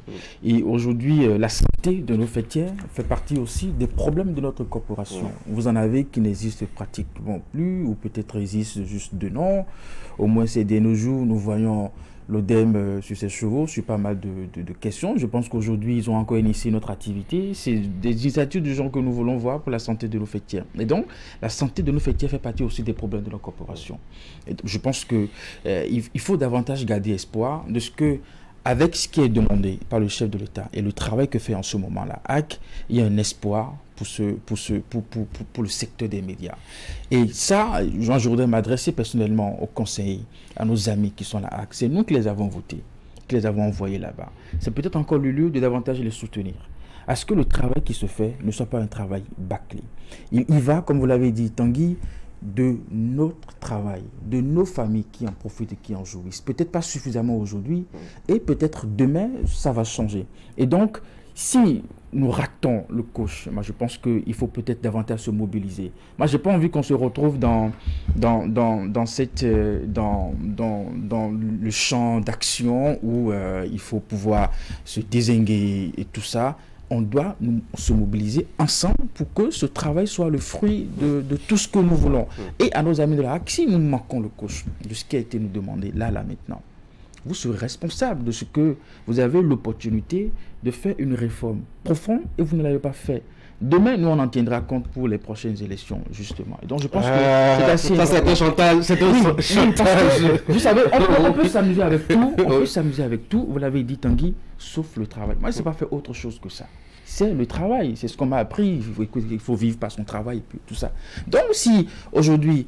Enfin, oui, notre vie est dans la main des gens qui doivent pouvoir proposer les réformes qui touchent notre vie. Et donc, par là, je me sens touché. Bien, ça m'intéresse. Et donc, ils sont là pour faire un travail. Moi, je les encourage à continuer. Si des fêtiers n'ont pas encore été associés à la date d'aujourd'hui, je ne sais pas si c'est inscrit dans leur agenda, mais je les encourage à le faire et vite. Franck, est-ce que... Oui, pourquoi est-ce qu'elle se taise? Pourquoi elle se taise? Les conférences de presse, c'est gratuit, non? Vous voulez prendre de l'argent pour envoyer une équipe? Pas du tout, alors. Moi, je pense que les fêtiers ont péché parce que, bon, il n'y a pas eu assez de sorties, il n'y a pas eu assez de... Il faut faire du bruit parfois. Et le bruit, ce n'est pas de façon dévergondée, non, pas du tout. C'est pas l'autre bruit que l'autre a demandé. Il faut faire du bruit. Il faut demander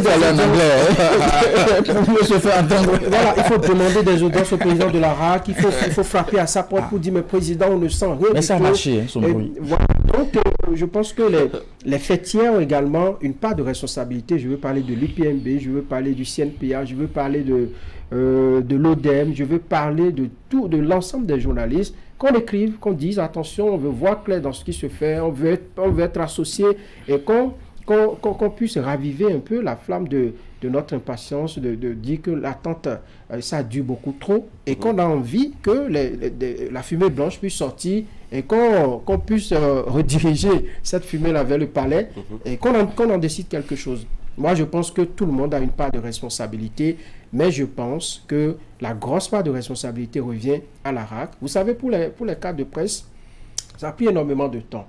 Et on s'en est plein. Enfin, on a reçu les cadres de presse. Je crois que il fallait faire beaucoup de bruit. Vous avez vu que ça a marché. Il faut aider nos aînés.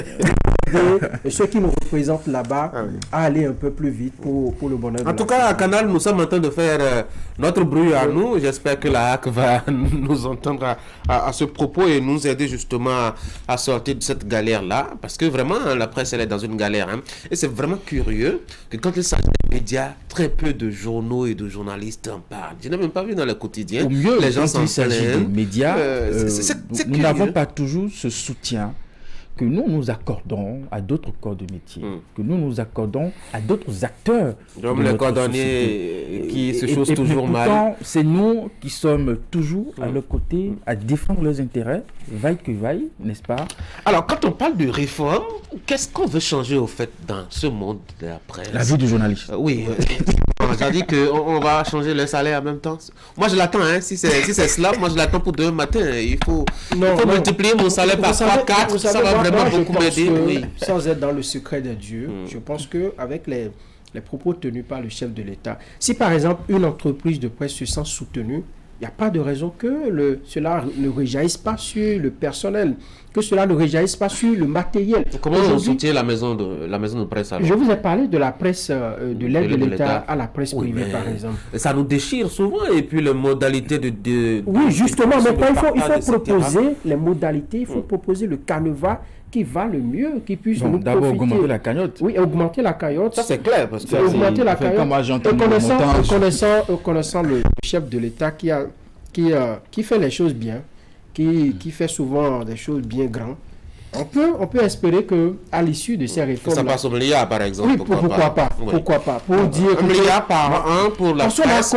On a accompagné le chef de l'État depuis 7 ans. Ah bon? Oui, la presse a accompagné le PAG, les réformes, ainsi de suite, et ses idéaux, et tout ça, on l'a accompagné pendant 7 ans. Maintenant, si le moment vient pour qu'il ouvre un peu les vannes, pour que la presse se sente mieux, pourquoi est-ce qu'on va rester à la source et empêcher les vannes d'être ouvertes? On peut ajouter tout ce qu'on veut dans cette réforme.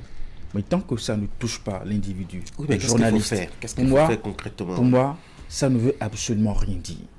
Vous savez que ce métier que nous faisons, en plus de la passion, l'amour que nous y mettons, la détermination, vous savez aujourd'hui comment le journaliste vit au quotidien. C'est hyper compliqué. Et donc, une réforme qui ne prend pas en compte le journaliste, pour moi, ça n'a pas de raison de prospérer. Voyez un peu, d'abord, les conditions de travail. Je me suis amusé dans un échange à donner un exemple. Si aujourd'hui le chef de l'État décide de rencontrer les promoteurs des médias, en y mettant 2 critères. À cette réunion, je veux voir des promoteurs qui ont réussi à signer un contrat en bonne et due forme à tout le personnel. Deuxième critère, je veux rencontrer des promoteurs de médias qui ont déclaré, un peu comme l'exigent les tests de la République, la majorité de leur personnel. Qui pensez-vous qui pourra venir à cette réunion? Juste sur la base de ces 2 critères. Et donc, moi, je pense que la réforme, elle doit être vraiment profonde. Allez, on va passer à autre chose, non? Parce que là... Oui, pourquoi pas. Vous avez le sport? Absolument. Et puis il y a un match qui s'annonce pour le Bénin. C'est quoi? Vous voulez déjà sauter sur le terrain? Oui, parce que c'est un match, c'est un match décisif. Vous n'avez pas envie d'être en Côte d'Ivoire? Je vais laisser à tout je pense à nos confrères journalistes sportifs qui, si le Bénin se qualifiait, vont se retrouver. Et vous pensez qu'on peut se qualifier là? Il faut aller gagner à Maputo, alors que Maputo est venu à Cotonou et nous a giflé. L'entraîneur nous l'a promis. Et je pense qu'il est payé pour ça. Et donc, il doit pouvoir s'arranger, trouver le discours, les voies et moyens pour amener ses joueurs à gagner ce match. Franck? Bon, je pense que moi j'ai toujours un avis un peu, disons, je suis pas trop... C'est le dernier match, Franck. Oui, non, j'attends souvent les résultats parce que j'aime bien l'équipe nationale, j'aime bien la sélection nationale, j'aime bien l'aliment qui a été fait par Gernot Rohr, c'est ça, hein? Bon, allez-y quand même. Voilà, le sélectionneur. Le sélectionneur, et puis on évolue. Et donc, j'aime bien les joueurs, les efforts qu'ils fournissent au quotidien.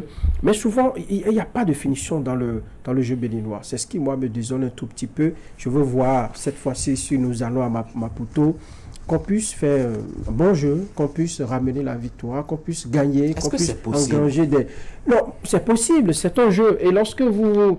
un jeu d'équipe, lorsque vous vous mettez vraiment, ça donne. Et donc, je veux croire que les joueurs qui ont été sélectionnés là, qu'ils sont véritablement à la hauteur de la mission. Parce que j'ai vu un poté qui se plaignait sur les réseaux sociaux de n'avoir pas été... Qui s'est énervé. Oui, qui s'est énervé, qui a parlé de manque de respect, et ainsi de suite.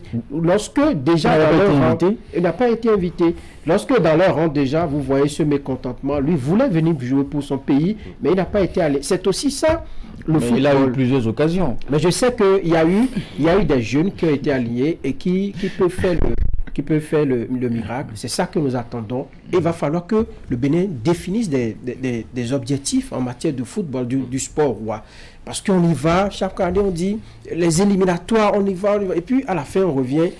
C'est les éliminatoires, donc les éliminatoires, ça doit conduire. Les éliminatoires à la fin. Le sentiment que Tanguy nous souhaite l'échec. Non, pas dans ce sentiment. Il est réaliste. Non, pas du tout, il y a le sentiment. Il y a un effet qui pourrait nous aider. Généralement, quand vous suivez un peu le match des Guépards, enfin hier Écureuil, aujourd'hui Guépards, c'est quand souvent nos joueurs se trouvent le dos au mur. Qui parfois ils donnent le meilleur d'eux-mêmes. Donc je pense que dans ce dernier match, je pense que pour ce dernier match, on va pas trop rentrer dans, on va pas rentrer dans une bibliothèque où les anciens livres. Voyons l'avenir. Donc je poursuis. D'avoir laissez Landir, pardon. Non, Tanguy ici pose des questions. Tanguy pose des questions. En 2016, ici vous relancez le débat. 2016, disais-je. Il fallait aux écureuils pour un débat actuel, vous allez jusqu'en 2016. À Bamako pour revenir jusqu'en 2016 avec un match nul. Pour petit exemple. Un match nul. Vous savez comment ils sont rentrés de Bamako? Avec 5 à 2. Ça, c'était en 2016. Non, au-delà de tout. Quand vous dites que c'est très isolé. Ça, c'était en 2016. Mais vous savez, Tanguy, il y a mieux. Vous savez, Tanguy, il y a mieux. Dans quelques jours, le Bénin accueille la Coupe du monde de pétanque. C'est extraordinaire. C'est une autre affaire. C'est extraordinaire. Nous sommes dans le sport. Nous sommes tous dans le sport. C'est le sport. C'est le sport. Moi, je pense que sérieux, oui. La chaleur patriotique qui m'anime m'invite et vous oblige. M'oblige, voilà. Merci pour le mot. M'oblige à soutenir l'équipe nationale. Les Guépards. Les Guépards, allez-y. Ramenez-nous la victoire et aller en Côte d'Ivoire pour faire les... Parce qu'on dit qu'il n'y a pas de petite nation en football. Cette fois-ci, on veut voir une nation béninoise bien grande. Orgueilleuse. Oui, orgueilleuse. Et bien en forme. Allez en Côte d'Ivoire. Dites-vous que vous devez aller en Côte d'Ivoire. Tout le peuple béninois vous soutient. Franck vous soutient. Tanguy, Eric. Moi en premier. On a quand même une chance. Sinon, est-ce que c'est chance? On a quand même quelques espoirs à garder. D'abord la révision que le sélectionneur fait au niveau donc de l'effectif vous voyez un mixage d'anciens et de nouveaux, surtout piochés dans le championnat national, qui sont quand même de jeunes pépites. Quand on ne prend pas Pouté, on prend ses saignons. On a vu quand même que cela a donné quelque chose, notamment à l'occasion du match retour contre le Sénégal ici à Cotonou. C'est quand même un joueur du championnat local qui a fait l'égalisation. Donc je pense que c'est un très bon choix d'ailleurs déjà, ma foi, de la part du sélectionneur à ce niveau-là. Donc de réviser un peu, je dois dire, l'effectif à ce niveau et de le rajeunir surtout, même si le recours à ces saignons, je me pose toujours des questions. On peut dire, bon, c'est quand même le capitaine, il a certaine expérience, etc. Mais quelle est encore sa vigueur dans les jambes pour soutenir et apporter de l'énergie à cette équipe? Mais tant mieux, ça c'est le technicien qui fait ses choix et nous on apprécie. Moi je pense que la présence de ces saignons c'est beaucoup plus pour organiser le groupe, parce que pour avoir évolué un peu à l'extérieur et pour avoir fait plusieurs sélections, je pense qu'il y a du potentiel pour accompagner ces jeunes frères. Vous avez parlé de message, il faudrait qu'il y ait un ancien quand même qui puisse les recadrer, qui puisse les restructurer pour essayer de mettre la cohésion dans le groupe. C'est dans cet esprit que moi je vois un peu... Le deuxième élément aussi, qui est un élément nouveau que le sélectionneur apporte justement à cette équipe, c'est la révision de la technique ou de l'approche du Suyer, qui est une approche défensive avec, je dois dire, une double ligne qui couvre le gardien Saturnin à l'AB. C'est cette révision-là aussi qui permet quand même de libérer un peu, je dois dire, les joueurs et surtout ceux qui sont à vocation offensive, afin de porter un peu la balle de l'avant. Et vous aviez vu, au niveau des couloirs, ça a changé un peu. On a quand même l'effet et l'impact directement sur le rendu de l'équipe. Maintenant, et comme l'a dit, je crois que c'est Franck, il faut du réalisme à cette équipe-là. C'est-à-dire qu'on ne peut pas se porter 2, 3, 4, 5, 6 fois devant la cage adverse et ne pas marquer une fois. C'est ubuesque. Voir par exemple un attaquant comme, comment est-ce qu'il s'appelle, le garde du 9 de l'équipe qui est très bon en tête, Mounier Steve, qui quand même fait 3-4 matchs, aligne 5 matchs avec la sélection et qui bute pas. C'est vraiment curieux. Donc je pense qu'il y a un réalisme qu'il faut enseigner et imprimer à cette attaque afin que, bon, elle apprenne à marquer la chance aujourd'hui, je pense qu'avec les jeunes qui sont piochés dans le championnat national, il faut leur donner la chance d'aller percer pour permettre à Mounier et tous les autres de pouvoir... De prendre des vacances. Non, pas de prendre les vacances, mais d'accomplir la fin du jeu. Parce que ce qui manque, comme je l'ai dit, c'est la finition. Vous les voyez devant la cage de l'adversaire, ils sont à quelques pas du but, mais ça ne marche pas. Ça veut dire qu'il y a quelque chose qui marche, qui manque pour réaliser la fin. Les gars, je dois vous dire merci pour ce débat, ces avis, ces opinions. Je vous souhaite de passer une très bonne journée et profiter aussi du week-end qui s'annonce, le week-end footeux et sportif aussi, parce qu'il y a la pétanque aussi dans les airs, en griffe. Bon appétit à vous, bon appétit sportif à vous. Mesdames et messieurs, on va marquer une pause, le temps pour vous de suivre pour ou contre de Nagui Balagbe juste après, qui va nous parler, pour rester un peu dans l'air du temps, parler éducation ce matin, pour ou contre les études qui coûtent cher. Eh bien, quelques citoyens se sont prononcés. 63 ans d'indépendance de notre pays, toujours en compagnie de Mikem Technologies qui ne lésine pas sur les cadeaux. Voyez par vous-même. Des cadeaux d'une valeur allant jusqu'à 226 000 francs offerts gratuitement sur toute télé et réfrigérateur Samsung acheté.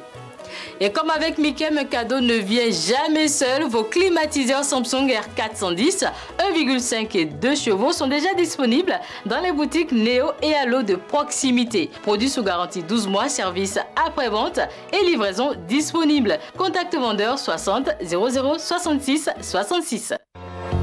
Préparez en toute quiétude la rentrée scolaire de vos enfants grâce au prêt tous à l'école de Bank of Africa Bénin. Oui, en seulement 48 heures, obtenez votre prêt en toute simplicité et avec célérité. Avec les nouveaux packs, vous bénéficiez automatiquement d'un taux exceptionnel et de beaucoup d'autres avantages. Cette année, le prêt tous à l'école vous donne jusqu'à 6 mois de salaire et est remboursable en 11 mois. Waouh! Notez bien, souscrire au prêt tous à l'école de BOA Bénin, c'est aussi offrir des cahiers aux enfants démunis du Bénin à travers la fondation Bank of Africa. Pour plus d'informations, contactez votre chargé de clientèle ou rendez-vous à l'agence Bank of Africa la plus proche. Téléphone +229 21 31 32 28 21 36 51 00. Bank of Africa, la force d'un groupe, la proximité d'un partenaire. Et oui, le complexe scolaire Clé de la Réussite a obtenu au bac 2023 6 mentions très bien, dont 4 en G2 et 2 en série D, avec le 2e et le 5e du Bénin au bac G2. En plus des 22 mentions bien, Clé de la Réussite a obtenu 60 mentions assez bien sur les 295 admis au bac 2023. Cerise sur le gâteau, premier du Bénin au CAP 2023. C'est la culture de l'excellence à travers des séances de travaux dirigés en soutien aux cours théoriques et pratiques. Inscrivez-vous au complexe scolaire Clé de la Réussite pour différentes formations. Enseignement primaire de la classe de CI au CM2. Enseignement général et commercial de la 6e en terminale. A, B, C, D, G1, G2 et G3. Formation en transit et consignation. Site de Ménontin, vont en face du marché de Ménontin. Site de Zoboroué, vont derrière le stade de l'Amitié. Site de Bégamin, en face des rails. Site de Calavi, au quartier Agori, route de Tampais. Clé de la Réussite. Nous cultivons l'excellence. Téléphone à 97 88 42 16.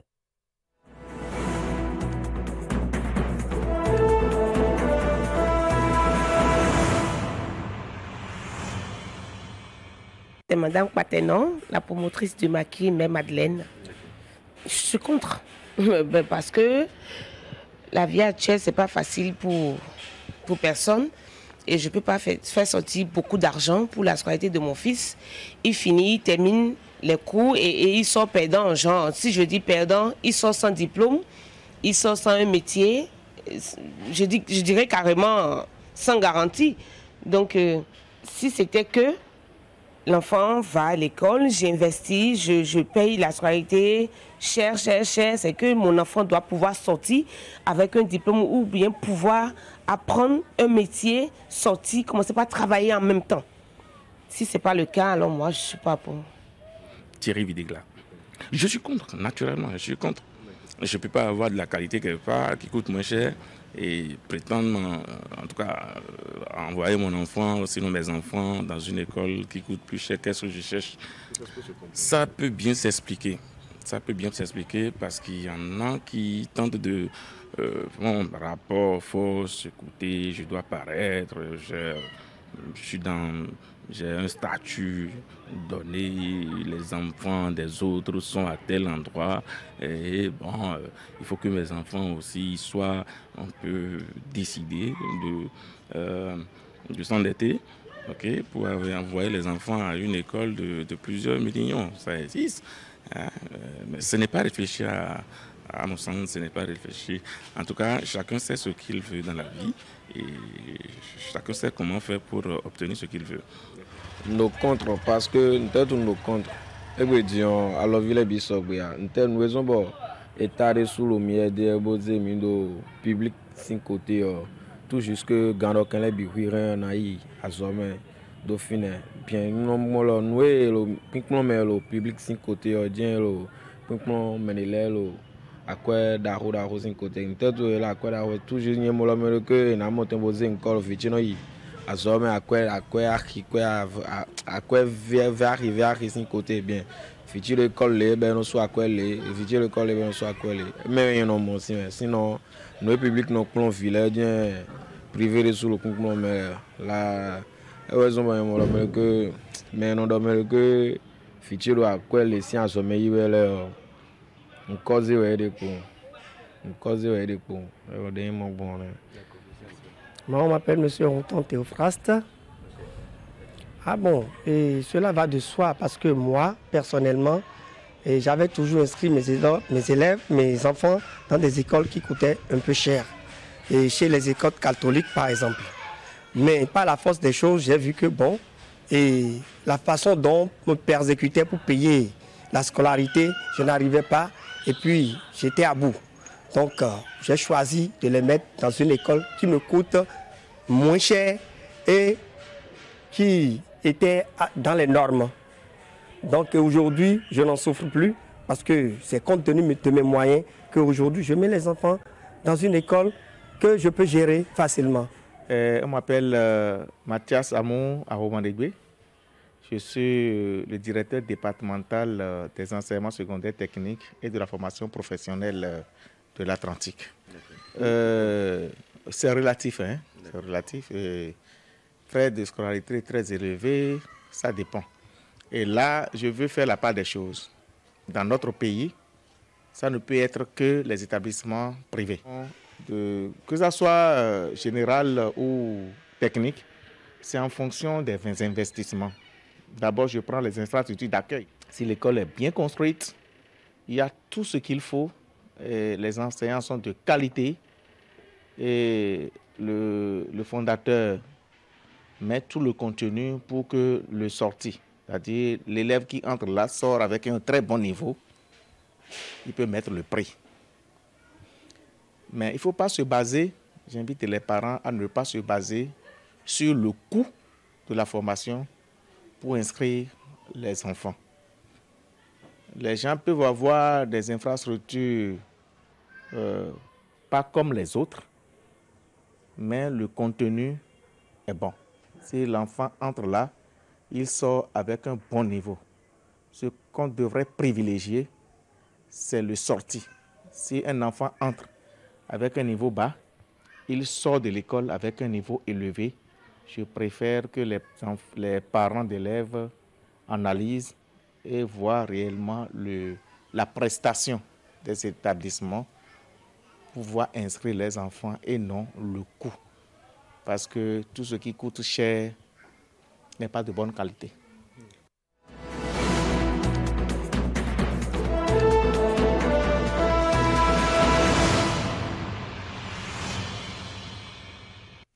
Nous sommes à l'étape donc de l'invité ce matin. Aujourd'hui, j'ai appelé pour vous Firmin Gbekan. Il est vice-président de l'Observatoire de la déontologie et de l'éthique dans les médias.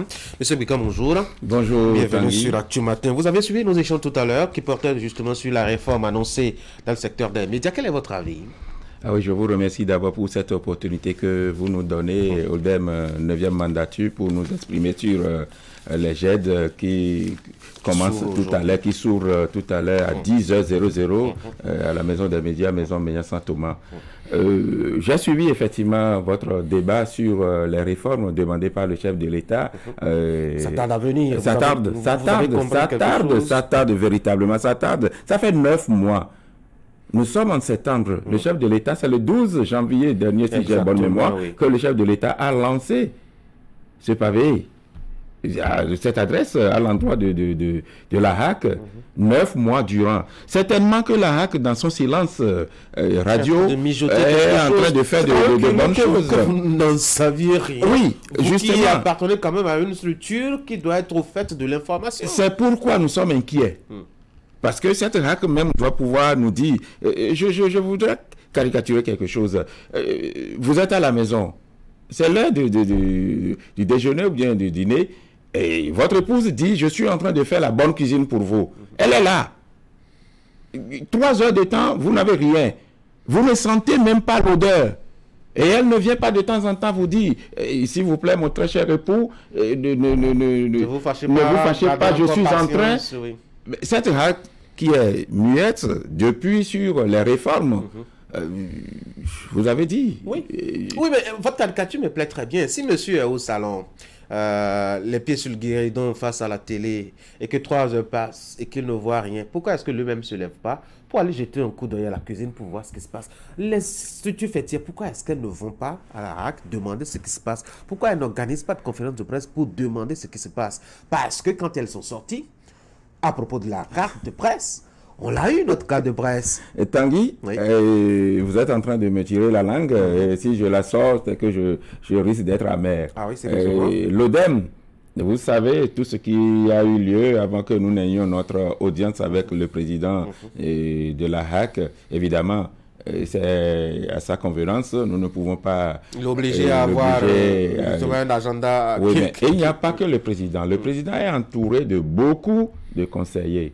Le président, c'est toute une administration.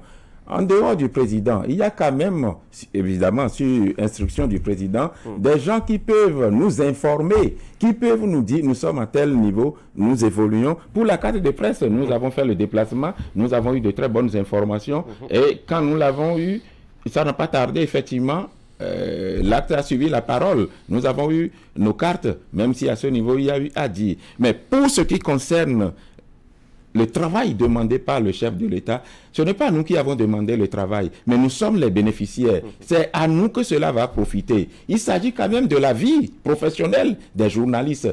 J'ai l'habitude de le dire, nous ne sommes pas menuisiers, nous ne sommes pas forgerons, nous ne sommes pas médecins, nous sommes des journalistes, un métier noble. C'est ça que nous avons appris à faire. Mais aujourd'hui, ça balance dans les mains des personnes.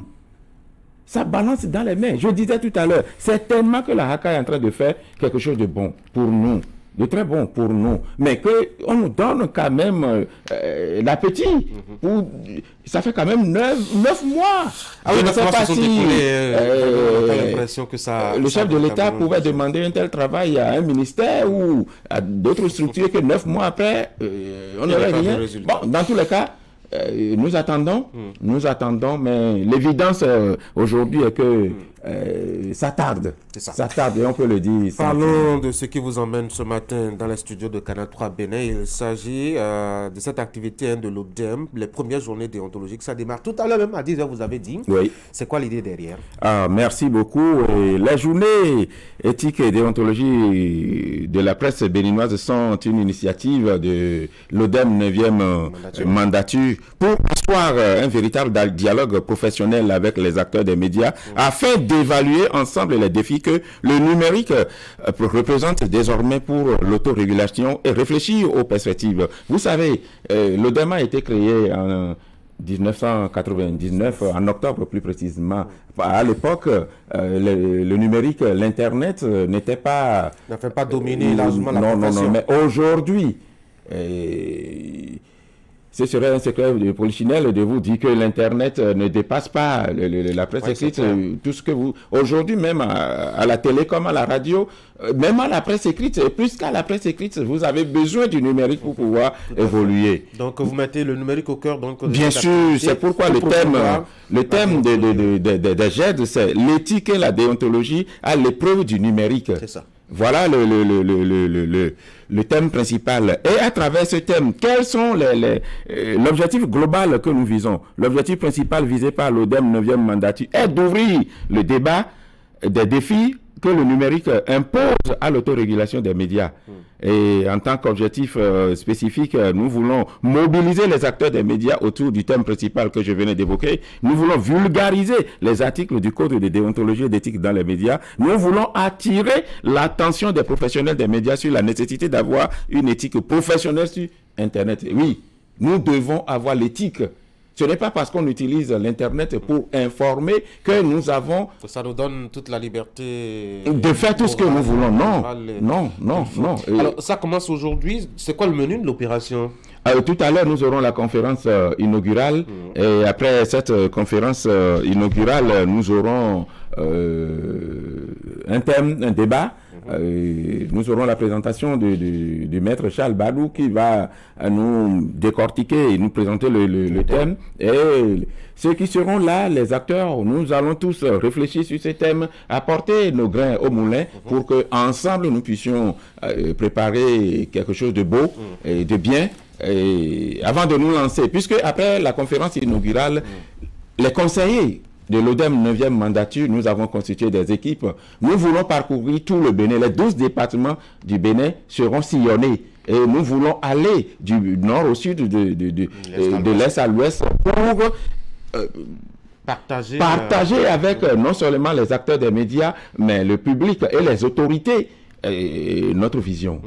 Oui. Alors, ça va durer donc un mois. Un mois, c'est du 7, évidemment, 7 septembre au 7 octobre. Et ça va être des voyages, des conférences, et des apports, des échanges. Bien sûr. Nous serons un volet de distribution, je dois dire, de kits, notamment des documents. Oui.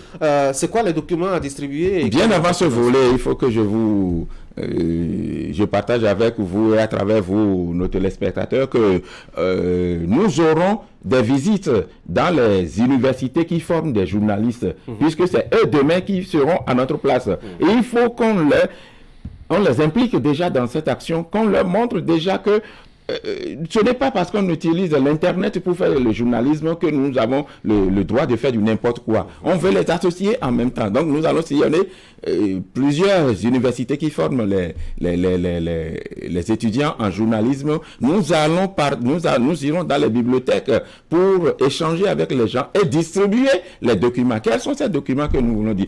Il y a beaucoup de documents au niveau de la HAC. Le code. Aujourd'hui, si je prends un journaliste au pif comme ça, je lui dis, mais le code de déontologie, il y a combien d'articles dedans? Je suis sûr que sur 100, je ne vais pas avoir 100% de réponse. Et pourtant, il n'y a que 26. Mais il faut déjà échanger avec des gens, mettre ce document à la portée des journalistes. Il l'avait. Mais c'est un travail de recyclage que nous voulons faire en quelque sorte. Aller vers les autorités pour que ce n'est pas seulement les journalistes qui doivent savoir que il y a un code qui existe, qui est composé de tels articles. Les autorités aussi doivent le savoir, puisque c'est elles plutôt ceux qui se plaignent. C'est les autorités qui sont victimes de nos attaques, de nos matraques médiatiques. Donc, il faut également partager avec eux. Donc, il y a beaucoup de documents. Il y a les actes de l'ODEM, des rapports d'activité, tout ce que l'ODEM a fait juste là. Nous avons tout un tas de documents produits par nos prédécesseurs. On va distribuer ça. Il y a aussi, ma foi, comment est-ce qu'on participe justement aux activités comment est-ce qu'il faut partager avec vous ces moments d'échange-là? Il n'y a pas de passe à acheter. Vous venez seulement à la maison Thomas Menyassan, maison des médias, à Cotonou, là. Et pour aujourd'hui, vous venez là à la conférence inaugurale. Ça démarre à 10h00, je vous ai dit. Et il y a 10, nous, ODEM 9e mandature, l'heure c'est l'heure. L'heure plus une minute, ce n'est pas l'heure. Retard, zéro, c'est comme ça. Notre slogan est à 10h00, ça démarre. Vous venez et vous serez édifiés. Et après, nous allons partir dans les départements. Ceux qui sont dans les départements vont nous accueillir. Nous partagerons les mêmes visions avec eux, avec distribution de documents également. C'est ça. Un mot pour finir, Firmin Bekan. Merci. Merci et merci encore. Et je voudrais demander à ce que des gens jettent désormais leur regard bienveillant sur l'ODEM. Mais il y a une question que nous faisons tout ça là, avec quel budget? Vous n'avez pas demandé. Avec 0 francs. En plus. C'est avec 0 francs nous sommes en train de faire. Vous cotisez l'argent là-bas? Comment vous faites? Ou bien vous êtes des ermites? Parmi nous, il y a des gens qui ont des moyens de déplacement. Ils mettent de l'essence dans leur véhicule. Ce sont avec ces moyens que nous voulons effectuer les déplacements. Oui, curieusement.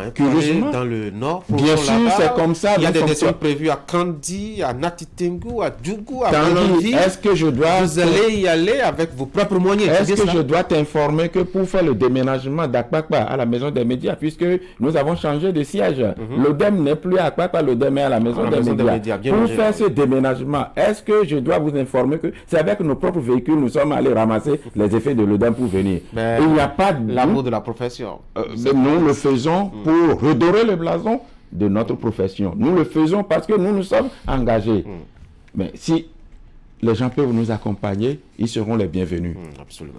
Oui, c'est le moment, l'occasion justement d'apporter un soutien à l'ODEM, l'Observatoire de déontologie et de l'éthique dans les médias, pour cette ambitieuse vision que son équipe a actuellement, la 9e mandature, de redorer le blason de la maison et surtout d'avoir à impacter directement, je dois dire, la qualité de service rendu par les journalistes, notamment pour leur cible. Firmin Bekan, vice-président de l'Observatoire de déontologie et de l'éthique dans les médias, merci d'être passé sur Actu Matin. Merci beaucoup, Tanguy. Bonne journée à vous. Bonne journée, que Dieu bénisse notre journée. Amen. Mesdames et messieurs, on va faire un tour à la régie, on va suivre la rue de presse. Moi, je revenais par ici vous dire merci et au revoir.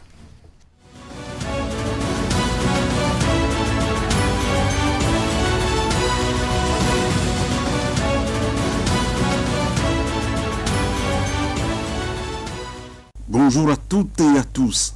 La diplomatie béninoise se met au service du citoyen et en croire Matin Libre.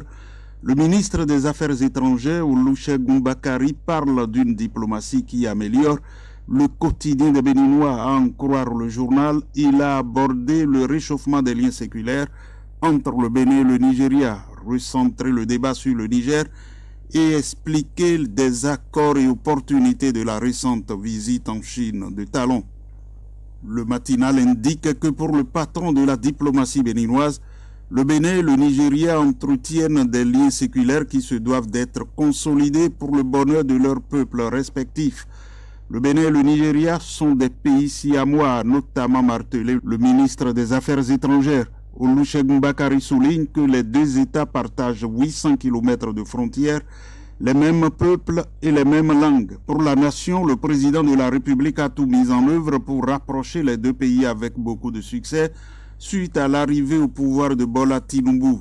Il y a toujours eu une volonté du côté du Bénin de respecter ce lien séculaire entre les deux pays, a insisté le chef de la diplomatie béninoise. Il précise qu'il ne s'agit pas pour le Bénin de profiter de son voisin, mais d'instaurer un partenariat gagnant-gagnant.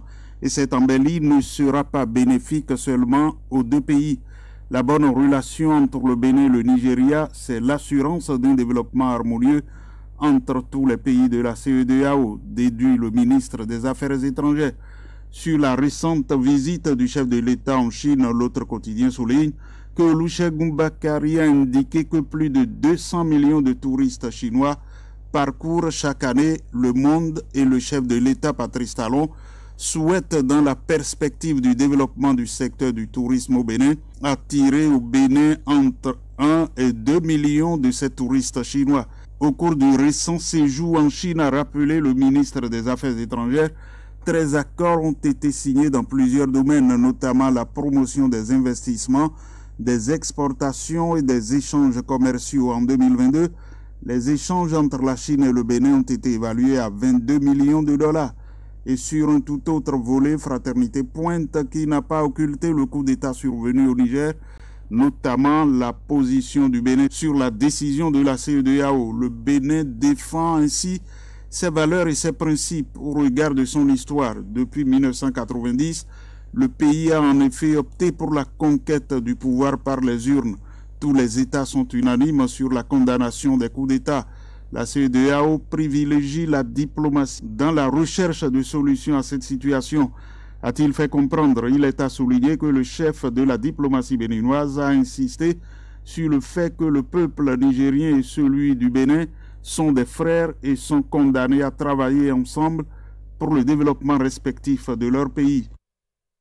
Un constat de l'économiste du Bénin ce jour, les exportations de marchandises du Bénin ont chuté de 6,1% au deuxième trimestre 2023 par rapport au trimestre précédent. En effet, les ventes de marchandises à l'extérieur sont estimées à 166 milliards 967 millions en valeur franco-abord contre 177 milliards 9 millions de francs CFA au premier trimestre, indique le bulletin trimestriel des statistiques du commerce extérieur.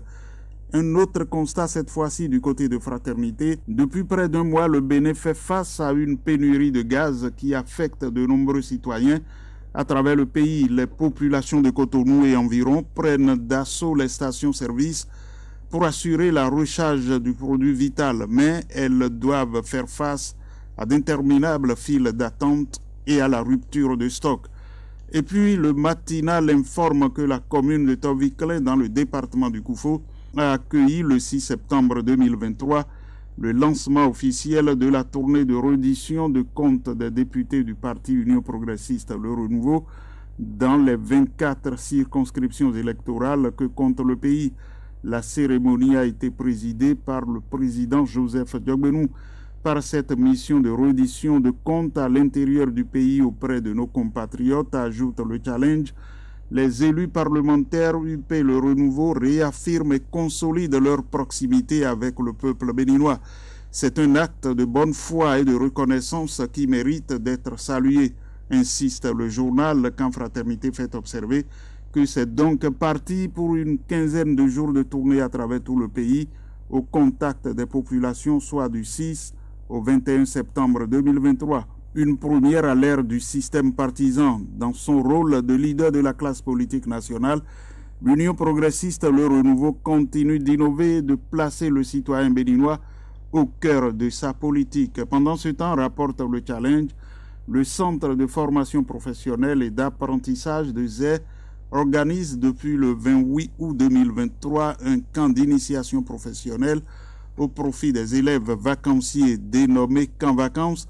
L'initiative, qui est à sa première édition, est parrainée par le député Nestor Noutaï.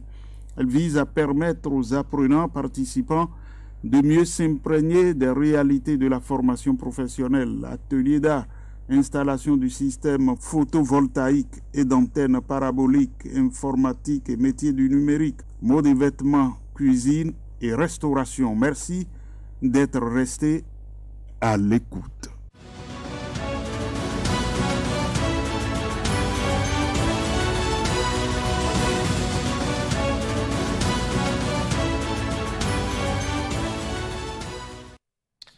Mesdames et messieurs, c'est la fin d'Actu Matin. Merci d'avoir été là. Je vous remercie pour votre fidélité.